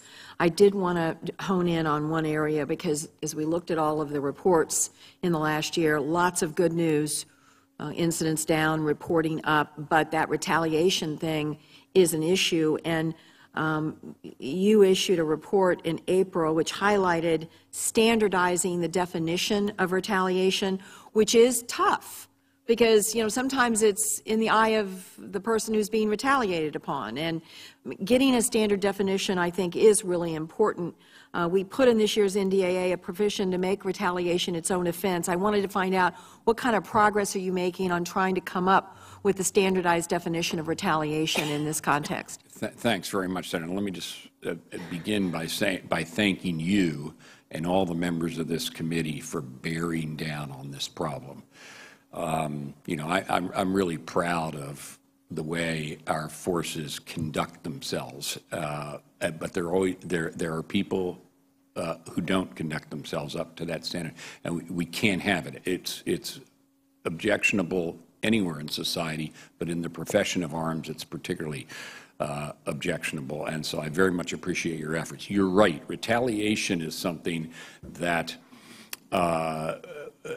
we have begun to realize is a dimension of this problem that was underattended. We had done good work, I think, at the law enforcement part, attending to victims, and at prevention.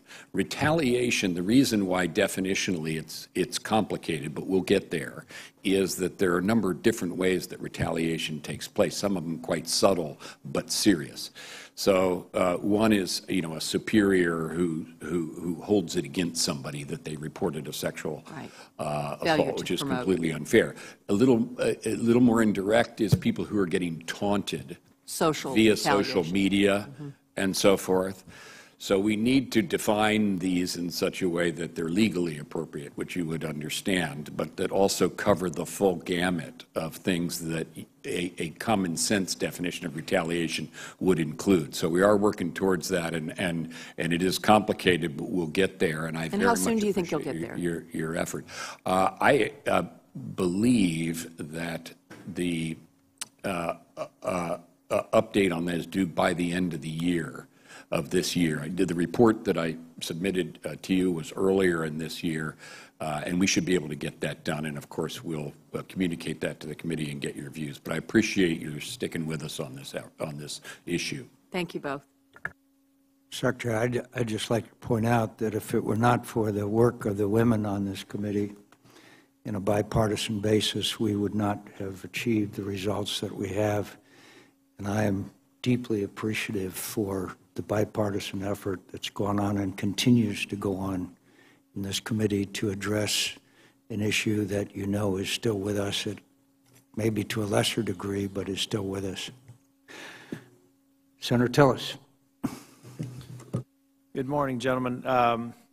Secretary Carter, I want to go back to the comments that Senator Ayotte made about, I was someone else who supported the bipartisan budget agreement. Very disappointed that on 3 different occasions the defense appropriations bill has been filibustered. Not talking about any other discussions about appropriations. You're familiar with our defense appropriations bill, right? The one that's been filibustered on 3 different occasions. Do each of you think that passing that bill would be helpful with respect to completing your mission within your lanes? I'm going to go back to where I started, which is there's no particular bill. I'm aware of 3 or 4 different Are you familiar versions. with the measure that we've tried to get on in the chamber on 3 different occasions? I'm aware of several different measures, both in the Senate and the House. No, Secretary Carter, this is a specific thing that we're trying to get on in the chamber of the Senate. Are you familiar with the bill that passed out of appropriations, the defense appropriations bill that we've tried to get on in the chamber? I am aware of the one that came before, yes. Okay. And Is anyone on your staff familiar with an appropriations bill that we're trying to get on in the Senate chamber? I'm sure they are. Okay, and what would they generally say about the passage of that bill with respect to you being able to complete your mission? In your lane, not talking about any of the other appropriations I think what they'd say is that if the Senate and the House pass an appropriations bill that comports, that the President can sign, we will get an appropriations bill. I fully hope we get exactly that. General Dunford, are after you the election familiar in November with the when defense people return appropriations here and bill that's been do it. filibustered on 3 different occasions? Senator, I'm not familiar with the details. Do you know generally from your service chiefs or anyone else that they think it'd be helpful to pass that bill? Have you received any feedback on this? Is a specific measure. This isn't a concept. This is something that's gone through the appropriations process. It's something that we want to pass that gives you certainty that's within the constraints of the bipartisan budget agreement. Senator, we do not ask the uniformed military for their opinion on issues that are political in nature. Fair enough. Let me go to something else. Well, it just seems odd to me that we can't get a straight answer on something, at least on the political side, Mr. Chair, I understand that, from the Secretary on something that's specific to helping provide the certainty that we want to provide the Department. I want to ask you to go a completely different direction. And General Dunford, maybe I'll ask you. You know, back in January, we had Iranians fire missiles within about 1,500 yards of the Harry S. Truman. Later, in the same month, we had patrol boats captured. I'm sure you're familiar with Article 2 of the Code of Conduct for members of the armed forces. Do you think the commander who surrendered met the dictates of the Code of Conduct under Article 2, or were there other mitigating factors that prevented him from doing that? Senator, I believe that's being adjudicated right now in accordance with the UCMJ, so it wouldn't be appropriate for me to comment publicly. But the fact that it's going through the UCMJ, obviously, I think answers your question. Another subject. This has to do with ISIL. You said we need to keep the pressure on ISIL, and I know that was being answered in the context of Syria and probably Iraq. But do you feel like we have adequately addressed keeping pressure on ISIL globally? When you talk about Libya, you talk about Egypt and other areas where they seem to be, and Senator Ernst talked about the Philippines. Do you feel like that we have an adequate global strategy for keeping pressure on ISIL? Senator, I want to assure you that we have a military strategy to deal with ISIL globally, and we look very carefully at ISIL wherever they are. We have ongoing, and we don't have an opportunity often to talk about it, but we have ongoing operations in West Africa. We have ongoing operations in Libya. We have ongoing operations in East Africa. Of course, the Syria and Iraq, we've spoken much about that today. We have ongoing operations in Afghanistan, and we're involved in a wide range of capacity-building exercises and initiatives in Southeast Asia. We're also working, and I've just spent this weekend with a large group of my counterparts to look at counter-ISIL. I'll have almost 50 chiefs of defense here in October to discuss this. This is, in fact, what you're suggesting, a trans-regional problem that will require a global response. One of the key drivers of our success will be a broader intelligence and information framework within which we can harness all of these other nations who have information that would be helpful to us. But am I satisfied or complacent with where we are? No. Do I believe we have a strategic framework within which to deal with ISIL trans-regionally? Yes. Thank you. Gentlemen, thank you for your public service. Would either one of you like to characterize the resurgence of the Taliban in Afghanistan? I'll start. It is the fighting season in Afghanistan. The Afghan security forces have done well this season. The Taliban has been strong, but the Afghan security forces are much stronger this year than they were last year. They continue to gather strength. General Nicholson's doing a great job of helping them with that. We made some decisions, the President made some decisions which gave General Nicholson some wider scope to advise, assist, and so forth the Afghan security forces. The President made a decision to adjust upward our presence there next year. We're continuing to go forward with the aviation and other enablers for the Afghan security forces. So the process, which has been underway for some years, to try to build the Afghan security forces to a point where they can maintain the security of their country in Afghanistan doesn't become again a place from which terrorism arises in the United States.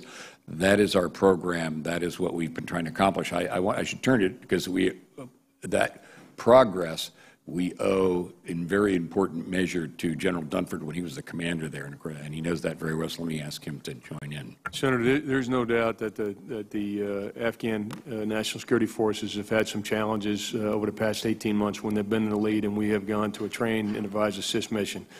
Our assessment is that they continue to control about 70% of the country.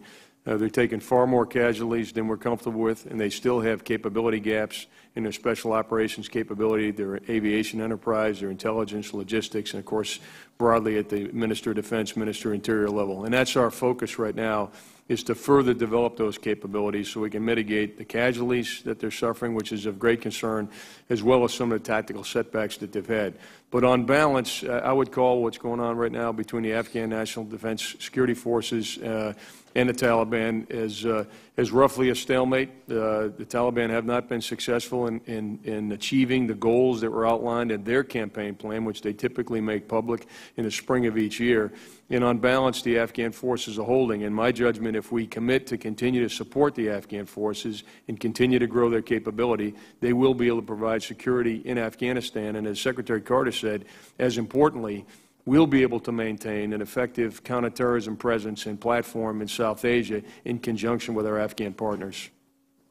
Thank you, gentlemen. Thank you.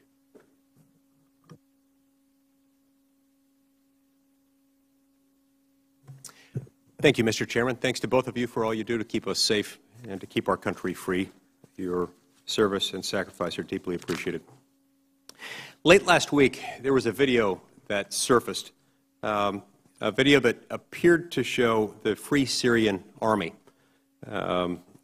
personnel from the Free Syrian Army, threatening and insulting American service members and forcing them to leave the town of Al-Rai, where they had been providing assistance to the FSA. Analysts who have studied the video believe the incident occurred because the U.S. is also supporting Kurdish forces in Syria.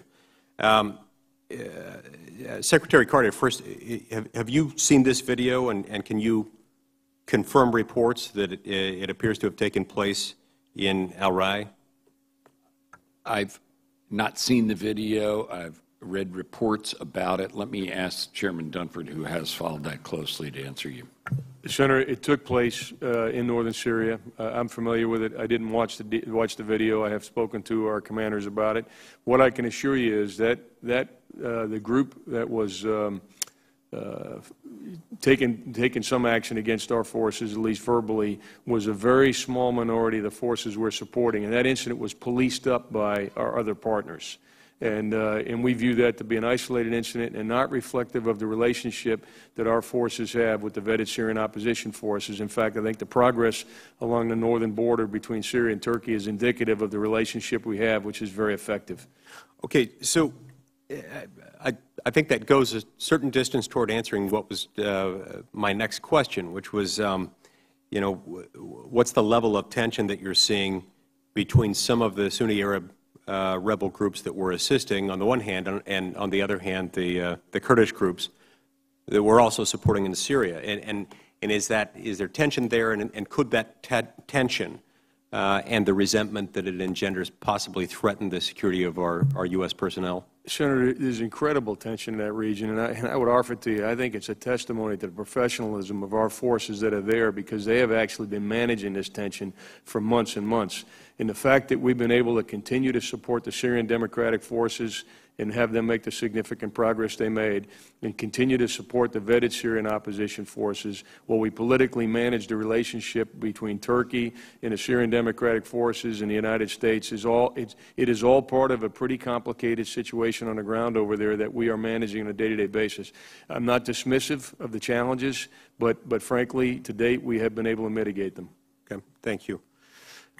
Yesterday, as I'm sure you're both aware, the Senate debated a resolution of disapproval related to the sale of U.S. weapons to Saudi Arabia, and there was some discussion of our broader support of Saudi Arabia's intervention in Yemen. This is a headline from November 2014. Houthis gain ground against Yemen's al-Qaeda, say they will continue their fight until al-Qaeda is defeated in their strongholds.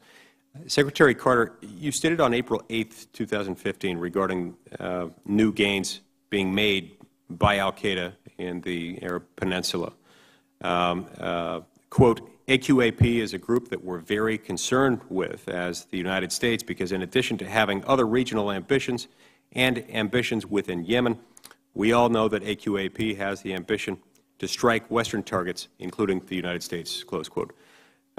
Now, your quote was made, I believe, roughly 1 month after the U.S.-supported intervention against the Houthi rebels, who 4 months before had been pushing back against AQAP before that began in earnest. Now, I understand the complexity of the conflict in Yemen, and I completely appreciate the fact there are no easy answers when it comes to that conflict in Yemen.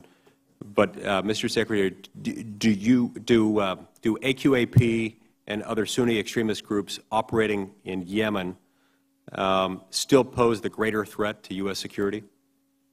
I absolutely stand by what I said. We continue to watch very closely AQAP and to take action where we need to protect ourselves. No question about it. Okay, and does our support of the fight against the Houthis, who are also AQAP's enemy, does that threaten potentially, however inadvertently, to strengthen or take the focus off of AQAP or ISIS?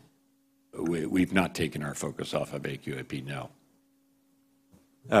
General Dunford, you look like you wanted to add something. No, I fully agree with the Secretary in that we are singularly focused on AQAP, and we have the resources dedicated to AQAP that we think are appropriate. Okay. I see my time's expired. Thank you, Mr. Chairman. Mr. Secretary, are the Houthis sponsored by the Iranians? They are certainly assisted in some respects by the Iranians, Chairman, yes.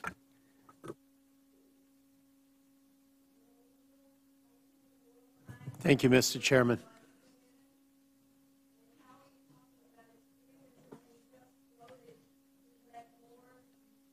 Mr. Chairman, would you like me to proceed? Thank you. Mr. Secretary General, I want to get your input on something I asked each of the service chiefs about last week. In the FY15 NDAA, we passed a requirement from the Jacob Sexton Act for every service member to receive a robust mental health assessment every year. Can you give me an update on where the Department is with implementation of the Sexton Act requirement on mental health assessments? Mr. Secretary General? I'll need to get back to you specifically on that assessment. I would like to say something more generally about mental health and That's fine. priority, if I may, Senator. I appreciate your interest in it. As it happens, it is Suicide Prevention Month this month, and I only mention that because we do have suicide in our services, and we do believe that suicide is preventable. That's what the doctors tell us. All the specialists tell us this is something that is preventable, and therefore it belongs in the family of things that we do to take care of our troops and ensure their welfare. We're spending more, and I can get you the numbers on that, but we have, over the last few years, increased several-fold our spending on mental health treatment specifically aimed at suicide, and trying to remove the stigma associated with seeking mental health care. and also emphasizing the need for other service members to watch out for one another, because one of the things we know is there's usually somebody who's spotted the behavior that can lead to suicide, self-isolation, depression, odd things on social media, and so forth. So we're trying to tell everybody to watch out for their fellow service members. Chairman. Senator, I know each of the services has the tools. I don't know in application what the percentage is of the force that has received the evaluation yet, but we can certainly get that. That's largely a service chief responsibility, not something I pay attention to on a day-to-day basis, although, as you know, I've been very involved in the mental health issues over the last several years. I do. And this was signed into law in December 2014. It's about 2 years now. So do you expect General Dunford to see this fully implemented in the next year? I do, Senator. I guess what I was alluding to is the percentage of the force that actually has it right now. Because no, I understand that. Yeah. Right. So and I know it takes time to ramp up. I was just wondering if you think 2017 is the year that this can get fully implemented. I think that's based on my previous experience as a service chief. I think that's a realistic timeline. Okay, Mr. Secretary. I absolutely concur. We'll meet that timeline. To both of you, I wanted to talk a little bit about broader counterterrorism strategy. In 4 months, we're going to have a new commander-in-chief, and preventing the next attack on our homeland and addressing the persistent conflict and instability in the Middle East is going to be one of the most pressing and complex challenges. How would you advise this concern about our counterterrorism strategy? And, you know, how would you inform that next commander-in-chief as to how to move forward at this time? Obviously, there's a number of areas, but looking forward, how would you talk to them about our counterterrorism strategy as we head into a new administration? I'll start and then turn it over to the chairman. We need to continue to press on all fronts. We can't let up. Whether it's in the counter-ISIL campaign, in Syria and Iraq, elsewhere, or here at home. AQAP was mentioned a moment ago. That's a serious one. And so our capabilities, not our military capabilities, our law enforcement capabilities, our homeland security capabilities, all of this, which we've honed now in the years since 2001, this is not going to go away. This phenomenon of we'll defeat ISIL, but there will be terrorism in our country's future. And if I could ask you another part question, of the national security landscape. I apologize, I'm running out of time here. And you may have answered this earlier. I had to come in and go out. But Raqqa, when do you, and not obviously a single date, but how is this moving forward? Are we cutting off? I know closing Manbij has cut off a significant amount of the flow. Where do things stand in Raqqa? Are we moving forward on that? Do you see progress every day? And what are you looking at as a time when Raqqa is liberated? I do see progress. We're working in that part of Syria with the Syrian Democratic Forces. They're the group with which we worked in, as you indicated, successfully in Manbij, and they and others associated with them will be the force that envelops and collapses ISIL's control over Raqqa. At the same time, I emphasize, and the chairman already stressed this, we're working with the Turks also, the Turkish military, our good ally, very strongly.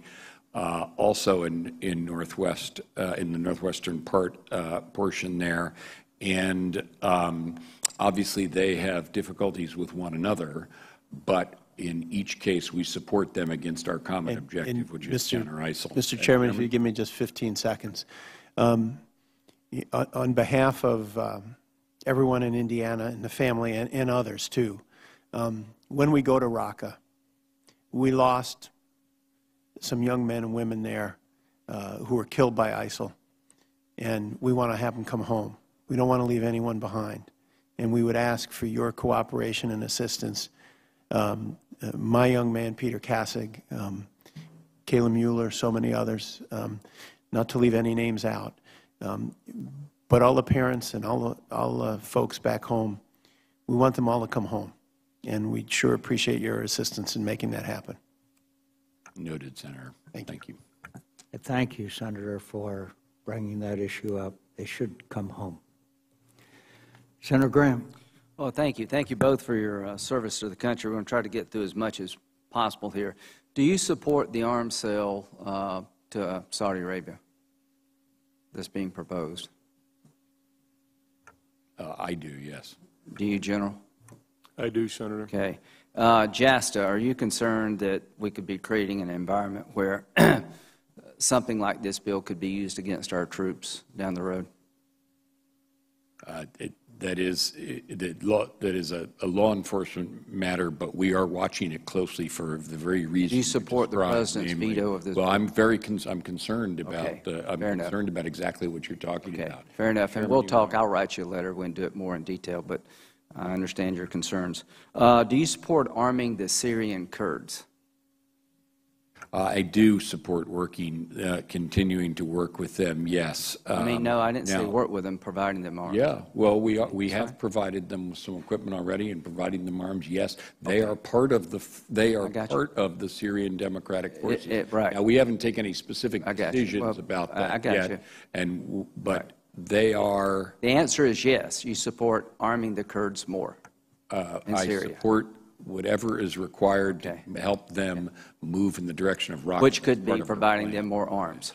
What about you, General Dunford? Senator, it's important. I can't answer this yes or no, and it's important I say a couple of things about this.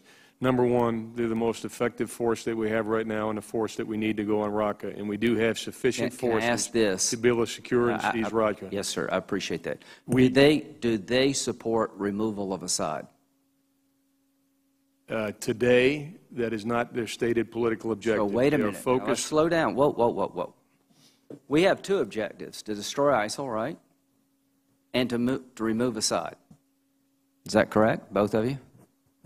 We have a military objective to destroy ISIL. I do not have a military objective to remove Assad. Well, the President has an objective of... he has a political objective to remove Assad. All right. So do you agree with me Assad is winning right now? I think Assad is clearly in a much stronger place than he was a year ago. Well, thank you. You've always been very honest to this committee. Do you agree that Obama will leave office and Assad will still be in power January 2017?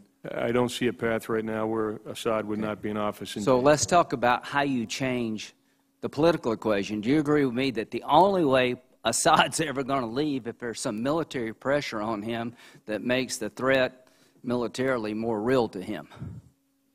I think that's a fair statement, Senator. Okay, so if the main fighting force inside of Syria is not signed up to take Assad out, where does that force come from? Senator, I can't identify that force, but I do want to distinguish between what you're suggesting with Assad and Raqqa. The reason why I support the SDF is my number one priority is to stop the planning and conducting of external operations. Totally. Moving forward against Raqqa with the SDF is the way to do that. So let's look at it this way. ISIL's Germany and Assad's Japan. We're focusing on Germany. So will this force, which is mainly Kurd, but not all, can they liberate Raqqa and hold it? This force is not intended to hold Raqqa, no. What is the plan to hold Raqqa? We currently have 14,000 Arabs that have been identified. And when is that the holding force? That may consist of part of the holding force. Do we have a plan to hold Raqqa? We have a plan. It is not resourced, Senator. All right. So I just want everybody to know where we're at in Syria. We're making gains against ISIL. The main force that we're using are Kurds who can't hold Raqqa. The Arabs have to. You're absolutely right about that.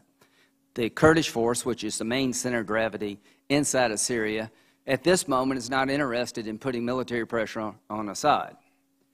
Other than that, we're in a good spot. Now, I'm not blaming y'all. You didn't create this problem. Years ago, most of you recommended we up the Free Syrian Army when it would have mattered. We are where we are. I just want to make sure that the country knows what's going on in Syria is going to be inherited by the next president. And if there's not a change in strategy to create a ground component that not only can hold Raqqa and put military pressure on Assad, this war never ends. Russia, did they bomb this convoy? UN convoy? Senator, that hasn't been concluded, but my judgment would be that they did. They're certainly responsible. Do you agree with me, Secretary Carter? And we've been friends for years, and I'm sorry it's so contentious. That's all right. You're a good man. What should we do about Russia, who was given notice about this convoy, if they in fact bombed a UN convoy delivering humanitarian aid? What should we do about that? Well, let me put it even a little more harshly, and the Chairman said this earlier, the Russians are responsible for this strike, whether they conducted it or not, because they have taken responsibility for the conduct of the Syrians by associating themselves with the Syrian regime. What they're supposed to do, and what Secretary Kerry has been indefatigably pursuing diplomatically, is to get a true cessation of hostilities and get Assad to move aside in a political transition. They're not doing their part. And that is what Secretary Kerry is trying to achieve. Is that difficult? Absolutely. Does it look in the last few days like that's the direction it's headed? No, and he's said as much, but that's what he's trying to accomplish. Do you think the Russians are being helpful? My time is up. Have they been more? Do you think the Russians bombed this convoy? Most likely. I do, Senator. Last question. Is there a plan B in terms of, if diplomacy fails, a plan B for Syria that has a military component? Senator, we have regarding Assad. We have done and will continue to do a wide range of planning, and should the President change the policy objectives, we'll be prepared to support those. Senator Fisher. Thank you, Mr. Chairman, and thank you, gentlemen, for your service. It is appreciated by all of us.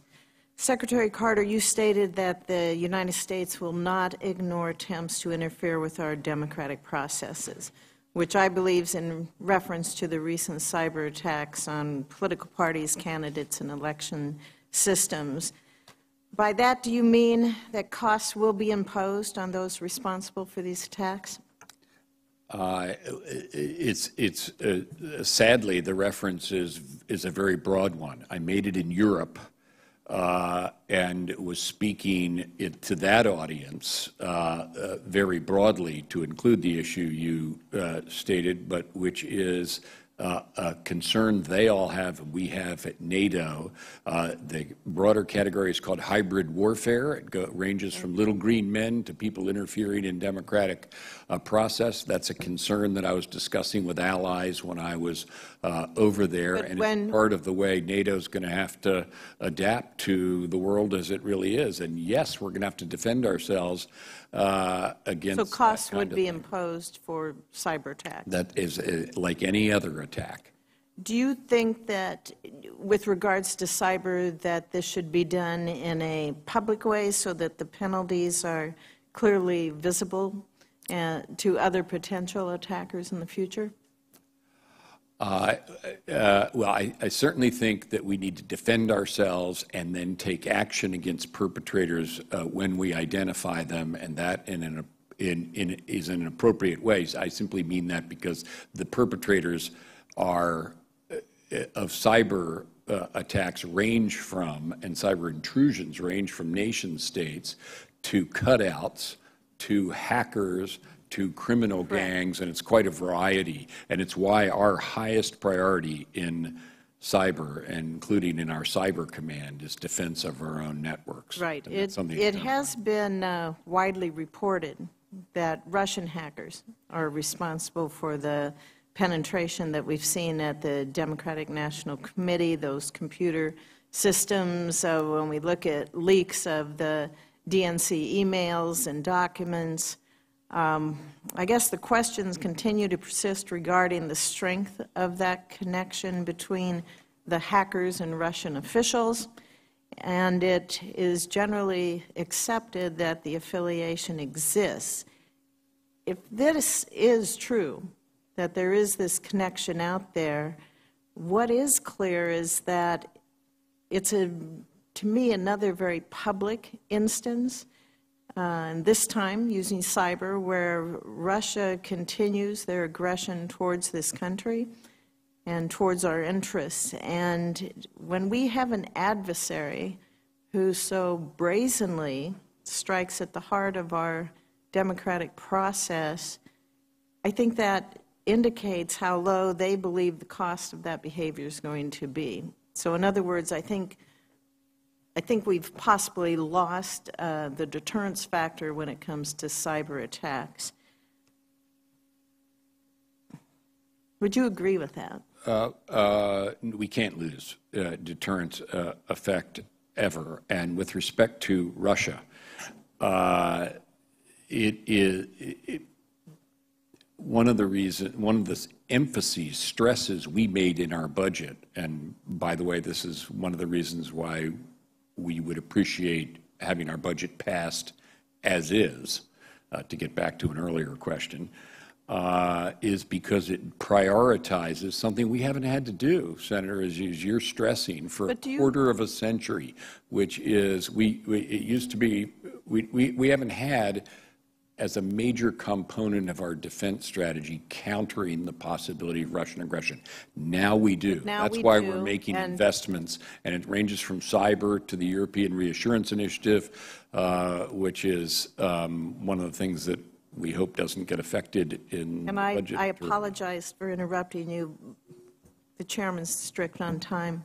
But dealing with cyber, when we look at cyber, do you have plans that you have given to this administration, or plans available to provide the administration with flexibility in dealing with cyber? Specifically, how do we address such attacks, whether they are from a nation state, whether they are from organized crime, or whether they are from individuals? Are there plans out there on how these attacks are going to be addressed, whether through deterrence or actual actions? And are those plans updated as we continue to see the expansion of cyber attacks on this country? That's a very good question, and we're just discussing here because there are many aspects to the answer to this. But yes, we have a lot of cyber capabilities that we are building, developing in all the services and at Cyber Command, and more generally for the Russians. Let me ask the chairman to add something. Senator, for exactly the reason you're raising, we're in the process of rewriting at the Secretary's direction a more broad framework for dealing with Russia and contingencies associated with Russia. It's also the reason why our national military strategy now will be a classified document, because what we're trying to do is provide a strategic framework to deal with the full range of behavior that we may see from a state like Russia, China, North Korea, and Iran. And in some cases, a cyber attack may not beget a cyber response. We want to make sure our National Command Authority has a full range of options to deal with something that has been determined, in fact, a violation of our sovereignty and an attack in cyberspace. So there's really two things. One, the strategic framework we're working on, and then we're also working on a full range of tools, cyber tools, so that we have both the ability to protect our own network and to take the fight to the enemy in cyberspace as required, our offensive cyber capabilities. So I would tell you that the issue that you're outlining really is being addressed in both a strategic framework as well as physical tools that we're developing. But again, it's not just focused on cyber. It's focused on providing the Secretary and the President a full range of options with which to respond in the event of an attack, again, whether it be cyber or anything else. I thank you for that, and I think the deterrence aspect of cyber response is very, very important, that we keep that, and also that public responses make an impression as well. Thank you, sir. Senator Sullivan. Thank you, Mr. Chairman. Gentlemen, last week, as you know, we had the service chiefs testify, and I began my comments commending you, Mr. Secretary, and the President for the selection of such men and women of high caliber, high integrity, leading our military, including the current chairman. And one of the reasons is that they typically give this committee and the American people honest testimony. And an example of that was last week. I asked what the risk level was our nation faced in being able to conduct a full spectrum of operations, including one conventional conflict. And each service chief said that this would entail, quote, high military risk for their service, each service chief, which I found remarkable and distressing.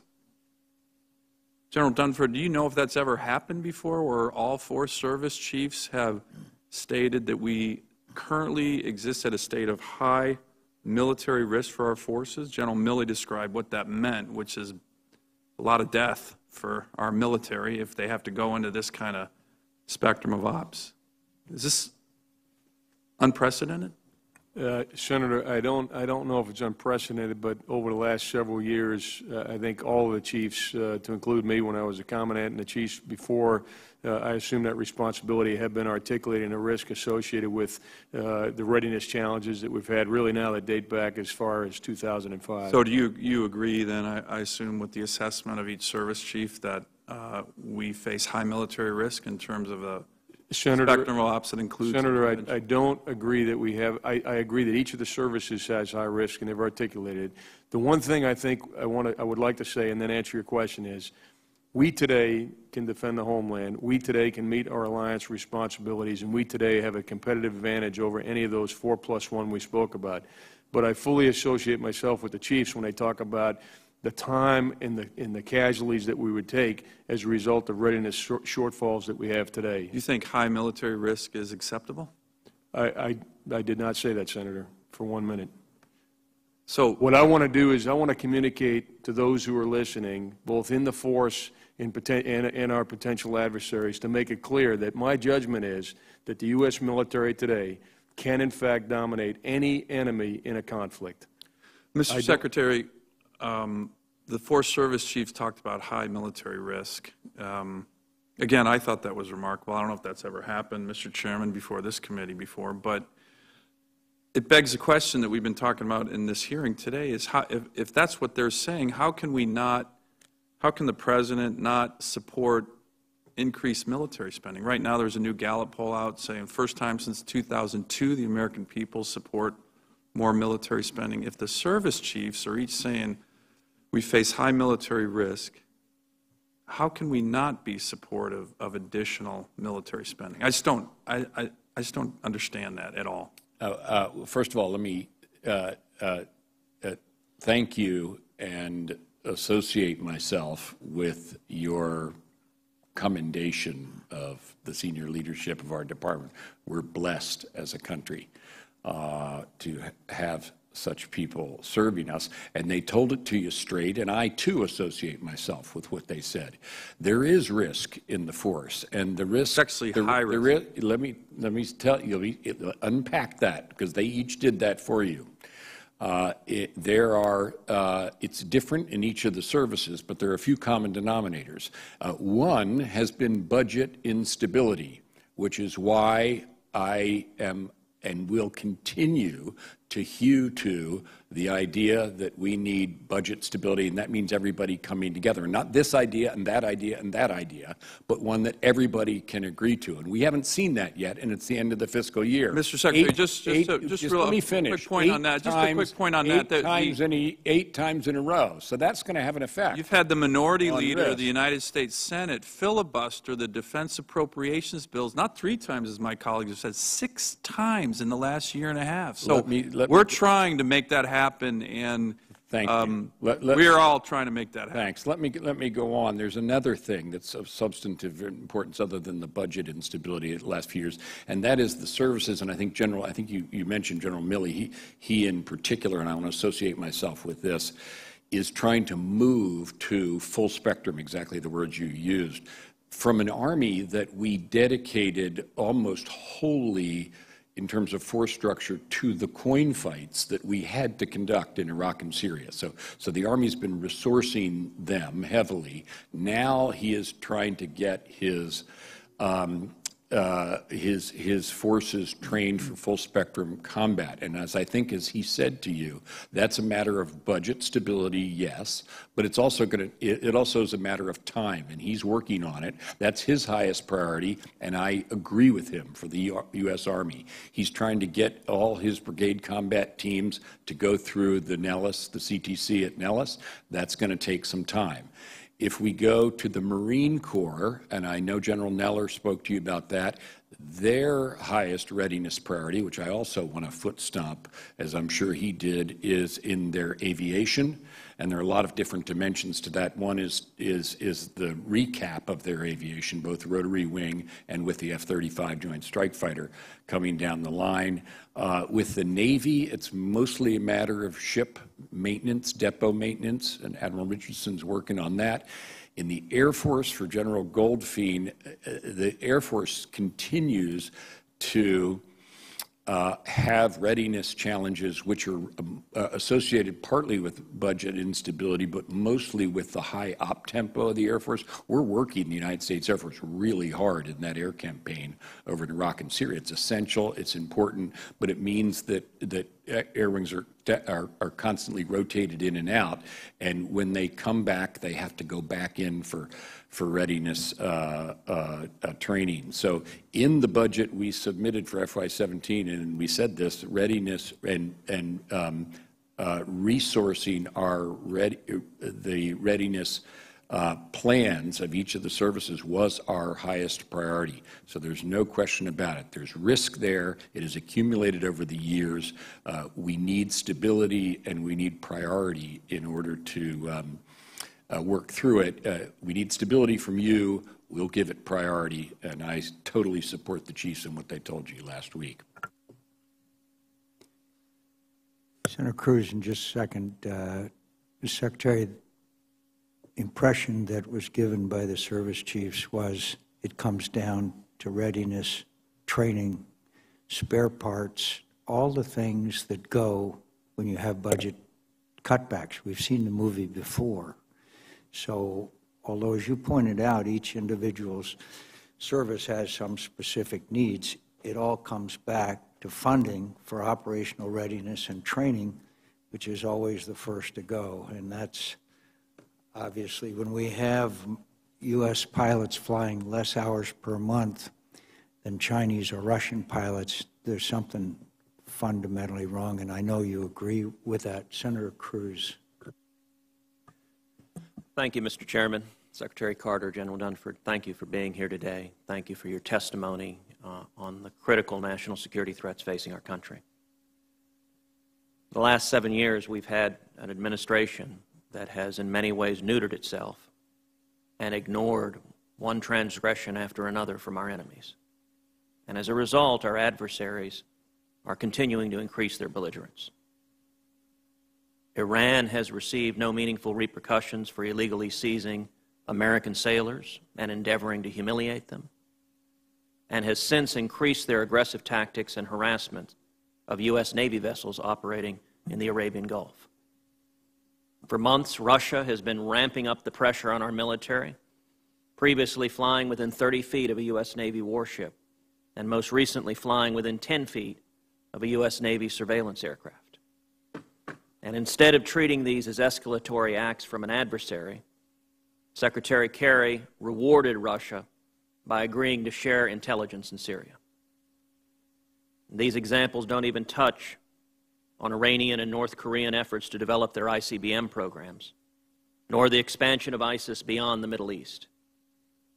Sadly, this week's terror attacks in New York, Minnesota, and New Jersey once again demonstrated that radical Islamic terrorism continues to threaten our safety. By any reasonable estimate, we can conclude that our national security interests are at serious risk. And I want to thank both of you for your service during such a pivotal and dangerous time in our nation's history, and for your leadership of our men and women in uniform. I want to ask you, starting with Iran, what is and what should be our response to escalating Iranian belligerence and threats?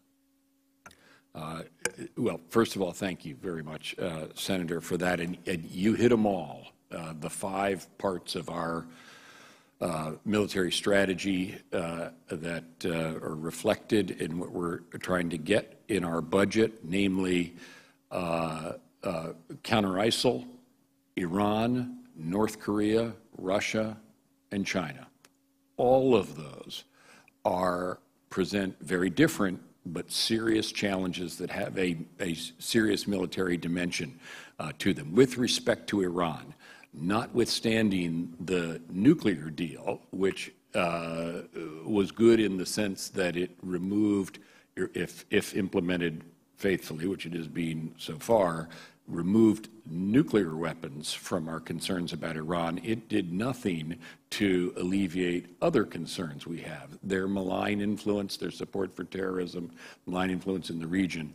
And this is why, to give you one answer to your question, I'll ask the chairman to pitch in, why we have a strong, ready presence in the Gulf gets back to our readiness discussion. It's not just about ISIL.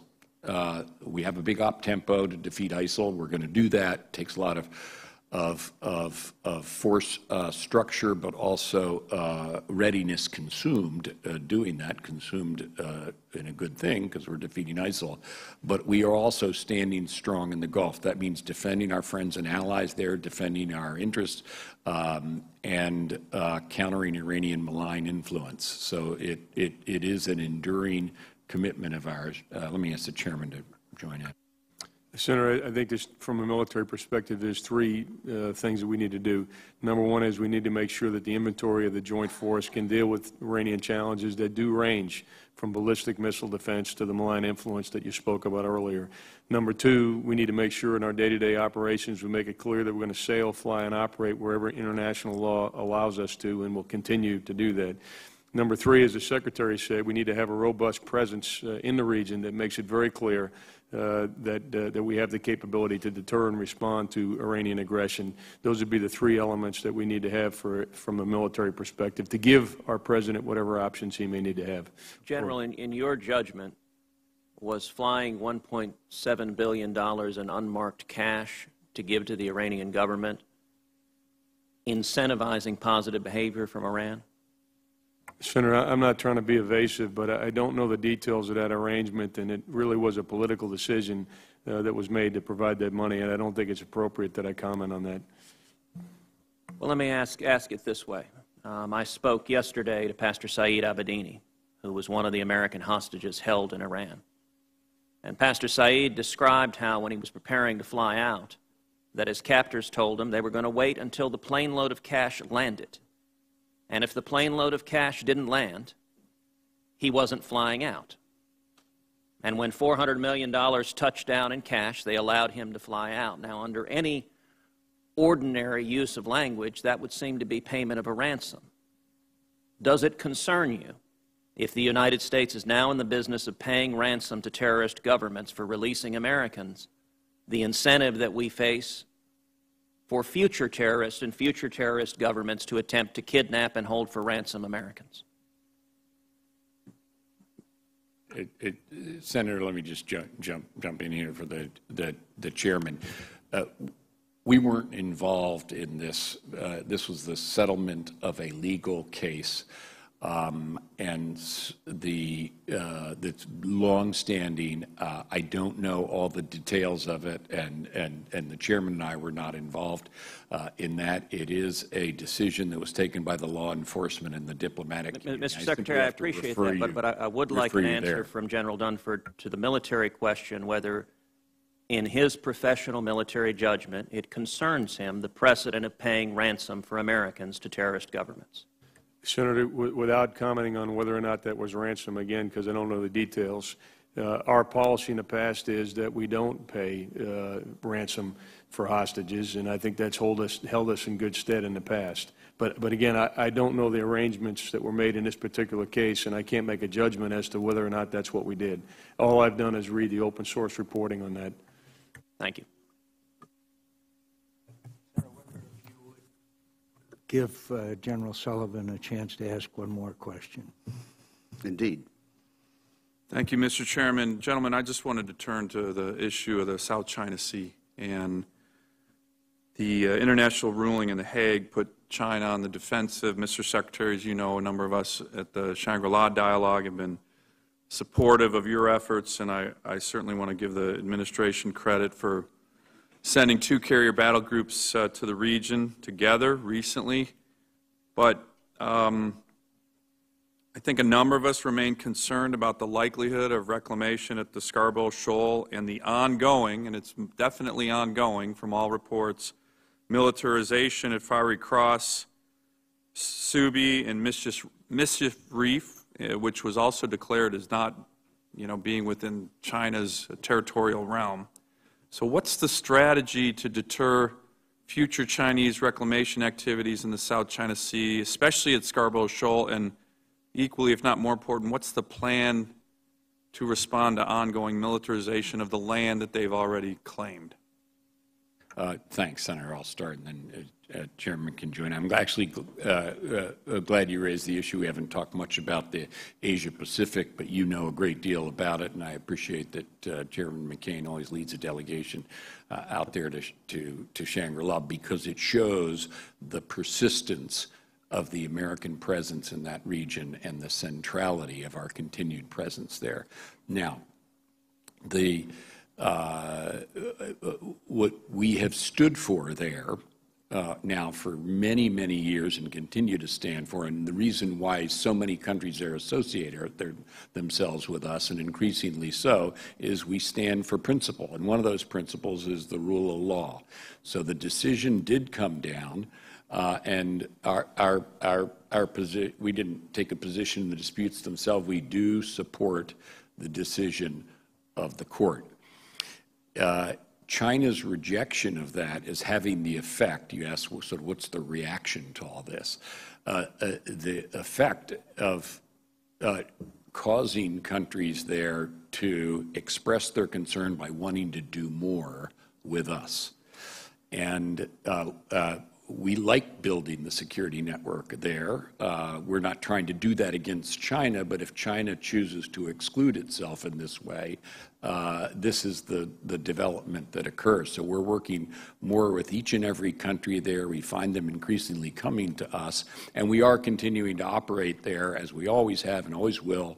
And last, I guess I should say, in terms of investments, in addition to putting a lot of our force structure there, which you're very familiar with, and I'm grateful that your state hosts some of that, including some of our most modern stuff. We're making a number of qualitative investments in, and that's one of the things that's reflected in our budget, and one reason why we hope that in addition to funding our budget, nobody shuffles around in our budget new stuff that is oriented toward the high end for old force structure, and we've seen a tendency towards that. So we're reacting in a number of ways in terms of our own activities and investments, but the most important thing that's going on is in the region itself. Let me ask the Chairman to add. Senator, I think a response to the challenge you identified clearly is going to require diplomatic action, economic action, and military action. So I'll talk to the military piece of this, which right now is actually, I don't think, the most prominent piece in dealing with the challenge of China. But I think from my perspective, we need to do a couple of things. Number one, militarily, we need to recognize the implications of the militarization of the South China Sea, and our plans need to be adjusted accordingly. Number two, we need to continue to fly, sail, and operate wherever international law allows, and make it very clear that we're doing that on a routine basis. And number three, we need to make sure that our posture in the Pacific assures our allies and deters any potential aggression by China, and makes it absolutely clear that we have the wherewithal, both within the alliance as well as U.S. capabilities, to do what must be done vis-a-vis China. So I think if we provide the President with clear options, I think we will have done our job. But primarily right now, I think the President has some diplomatic and economic areas where also will contribute to moderating China's behavior. Thank you, Mr. Chairman. Thank you, Mr. Chairman. And let me say that I hold both of these witnesses in high regard. I appreciate their distinguished career of service. I do have a statement for Secretary Carter, followed by a question. Mr. Secretary, in his farewell speech to the UN General Assembly on Tuesday, President Obama stated, "There is no ultimate military victory to be won in Syria." As a member of this committee for many years, I find this assertion to be astounding. Our chairman and I, along with other members of this committee, have made repeated admonitions over the years that decisive action needs to be taken against President Assad. In August 2012, the President delivered his now infamous red line statement in which he said, "We have been very clear to the Assad regime that a red line for us is we start seeing a whole bunch of chemical weapons moving around or being utilized. That would change my calculus. That would change my equation." Now, Mr. Secretary, a year later, disregarding the counsel of your predecessor, Secretary Hagel, the President canceled airstrikes against Assad, who had unleashed sarin gas on his own people outside of Damascus and continued his gruesome use of barrel bombs on civilians. This dramatic demonstration of weakness by the President left a vacuum in the region that was quickly seized by President Putin. We are now faced with an enduring quagmire.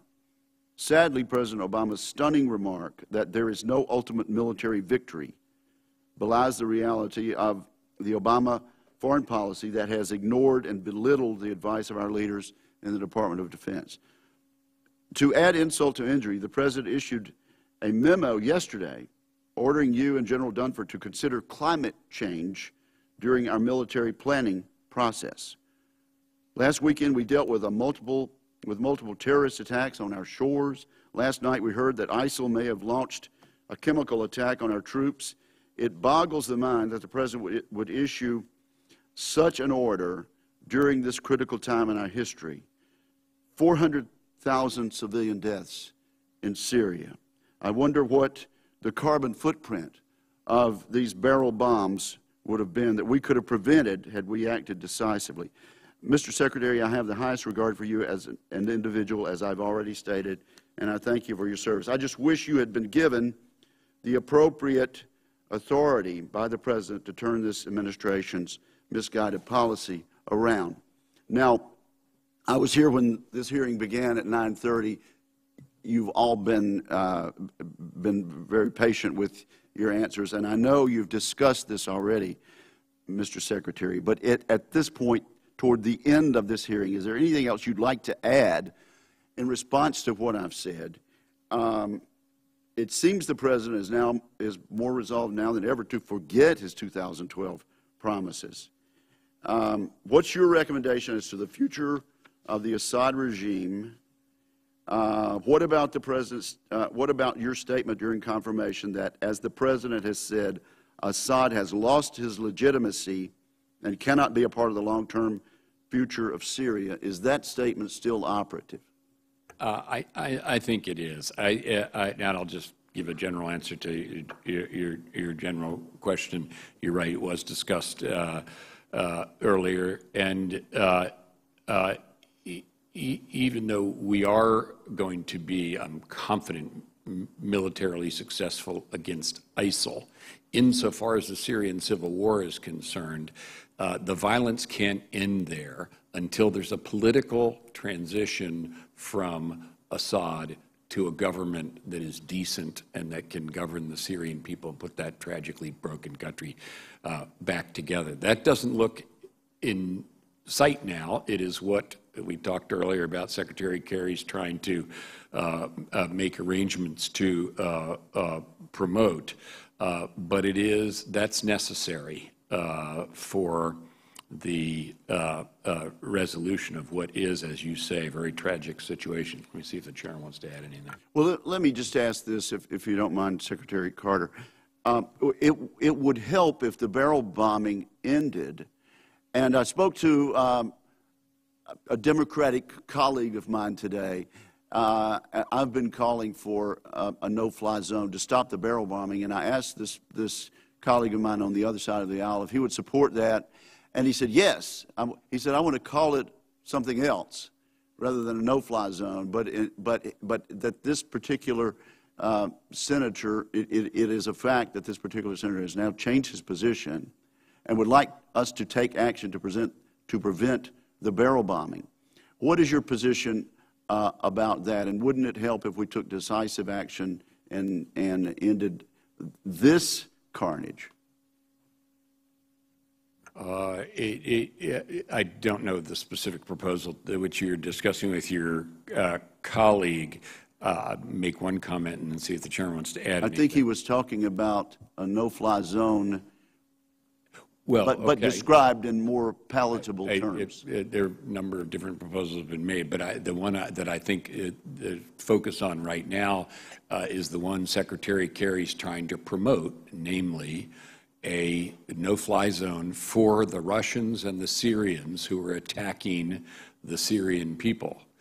If they're talking about a no-fly zone for American aircraft fighting ISIL, needless to say, that's not going to get any enthusiasm, get strong opposition from me. But I think that's what it's. But it's not called that. But Secretary Kerry's trying to get a stand down of the Syrian and Russian Air Force, and if he's successful, that would be a good thing. You ask the chairman if he has anything to add. Senator, the only thing I'd say is, as the situation on the ground changes, I think I have a responsibility, we, the Joint Force, has a responsibility to make sure the President has a full range of options. We have discussed that issue in the past under certain conditions. The conditions on the ground will change, and we'll continue to look at those options and make sure they're available to the President. What about the option of controlling the airspace so that barrel bombs cannot be dropped? All the options. What do you think of that option, sir? Right now, Senator, for us to control all of the airspace in Syria would require us to go to war against Syria and Russia. That's a pretty fundamental decision that certainly I'm not going to make. To impose a no-fly zone. Chairman, could I for a second just answer? No, Senator Gillibrand. That's not what I said, Chairman. Go ahead. Well, yeah, I do think what Senator asked me was to control all of the airspace. No, what he asked was, should we have a no-fly zone so we can protect these people from being slaughtered? That's what he's talking about. I answered that first. That's what we're all talking about. So that would not require going to war full scale, would it? Not necessarily, Senator. I'm sorry, but I tried to answer the first question first, and then I was responding to the second part of your question. But I did not mean to say that imposing a no-fly zone would require us to go to war. That's not the question I was answering. Thank you. Thank you, Mr. Chairman. Thank you, Mr. Chairman. Thank you both for testifying today. I want to continue some of the issues that Senator Fisher brought up about cyber. In the past year, we've learned, obviously, about a number of cyber attacks, whether it was against the DNC or against NSA or the Office of Personnel Management. And these attacks have demonstrated the integrated nature of our networks and how targeting one system can have a broader effect. Whether it's critical infrastructure, private companies, or political party networks, we need to have a much more integrated response to these attacks. How can we create an integrated framework for response to hacks and cyber attacks, and what is DoD's role, and are the processes and authorities now in place for DoD to respond in a systemic way rather than ad hoc to each attack? I'll start. And you used the phrase, Senator, and thank you, that I would use as well, which is an integrated approach, because you don't necessarily know at the beginning who the perpetrator is, and there's this whole spectrum of possible and actual perpetrators ranging from criminals and kids right up through nation states. And you're right, it is the Defense Department shares this responsibility with law enforcement and Homeland Security and intelligence, but we aim to play a big role, a very big supporting role. Our first job is the defense of our own networks. That's our highest priority within the DoD cyber system, because we depend so abjectly upon those systems for the performance of our military overall. All our soldiers, sailors, airmen, Marines, ships, planes, and tanks, and so on, they're networked together. In order to function as excellently as they do, those networks need to be secure. That's our first job. We also do develop cyber offense. We've acknowledged that in the last year. And I really appreciate the work you're doing on innovation. I think the Defense Innovation Unit experimental that you started in Silicon Valley and now have expanded to both Boston and Austin is really exciting. And I actually would invite you to look at New York for your next site, because we have so many venture capital, high tech developing there. It's becoming sort of this new Silicon Valley. I appreciate that, and I appreciate the committee's support for DIUX. It's one of many things we're trying to do to continue to connect our Defense Department to the most innovative parts of American society, get good people to want to join us or our defense companies, good scientists and engineers, and let them feel the meaning of contributing to national defense. And we got to work extra hard at that simply because generationally, a lot of young people haven't served. They may be cyber experts. They haven't served. They've never worked with or for our department before, and so we're really working hard to draw them in. I just opened up the DIUX branch in Austin, and there'll be more, and I appreciate and I'd be grateful if there's any further authorities or resources you need to continue to develop the strongest cyber force we possibly can, if you could give that to me so I can put it in the next NDAA, because I think this effort you're doing needs thoughtful and continual investment of thinking and resources. So to the extent you need further. We'll give you more. I should say it's strongly represented in our FY17 budget because we gave it a lot of priority. And the reason why it was possible to give it priority is not just because of its importance, but because it's not just a matter of money. It's, as you indicate, it's a matter of good people. Right. They're the hard thing to find in cyber, and we need to. And lastly, I just want to continue on Senator McCaskill's line of questioning. We've been really looking at this issue of retaliation very hard. We've made it a crime for several years. But the 62% of retaliation being reported over and over again is very challenging. And those being reported, their view is that it's from above them in the chain of command more often than not. So that's just what we're working with. And it's a perception, not necessarily a defined, enumerated crime. I fully understand that. But have you done any prosecutions of retaliation this year? Have you actually taken any cases to court-martial yet? I can't answer that question. I believe the answer to that is yes, and I'll get back to you on that, Senator. But can I just thank you for, I think you, among others on this committee, were the ones who really tuned us in to retaliation as another dimension of the sexual assault problem we needed to combat. We are trying to, you're right, sometimes it's higher up, but sometimes it is laterally also. Yeah, and all of those reasons, whether it's lateral or higher up, is one of the reasons why survivors don't report. It's one of their enumerated reasons. They feel it will end their career. And we still only have 2 out of 10 survivors reporting. So we're not where we need to be. It's not good enough. And I'm grateful for your continued efforts. Thank you. Likewise. Thank you. Thank you, Mr. Chairman.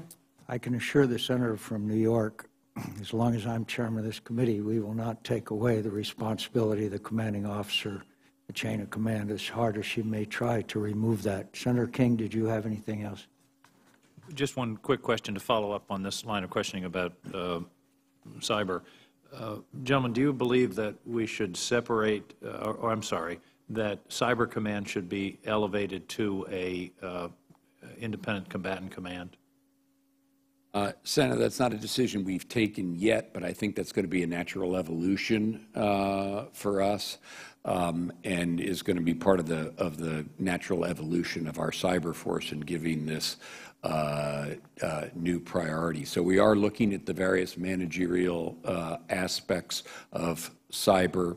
Chairman and I discuss that frequently. We discuss it with our colleagues around Washington and the intelligence community, with which we share a lot of it of responsibility. I mean, ultimately, something that involves combatant commanders will be a presidential decision, but this committee will have a big role in that as well. So we look forward to working with you as we make that evolution. But we're thinking about it, absolutely. I just hope the evolution takes a little less time than the evolution of human beings. I think it will. Mr. Secretary, it's been a long morning for you and General Dunford, but I would just like to ask one additional question. This news of this chemical, what appears to be a chemical weapon yesterday, can you tell us what you know about that and what any conclusions you may have reached on that?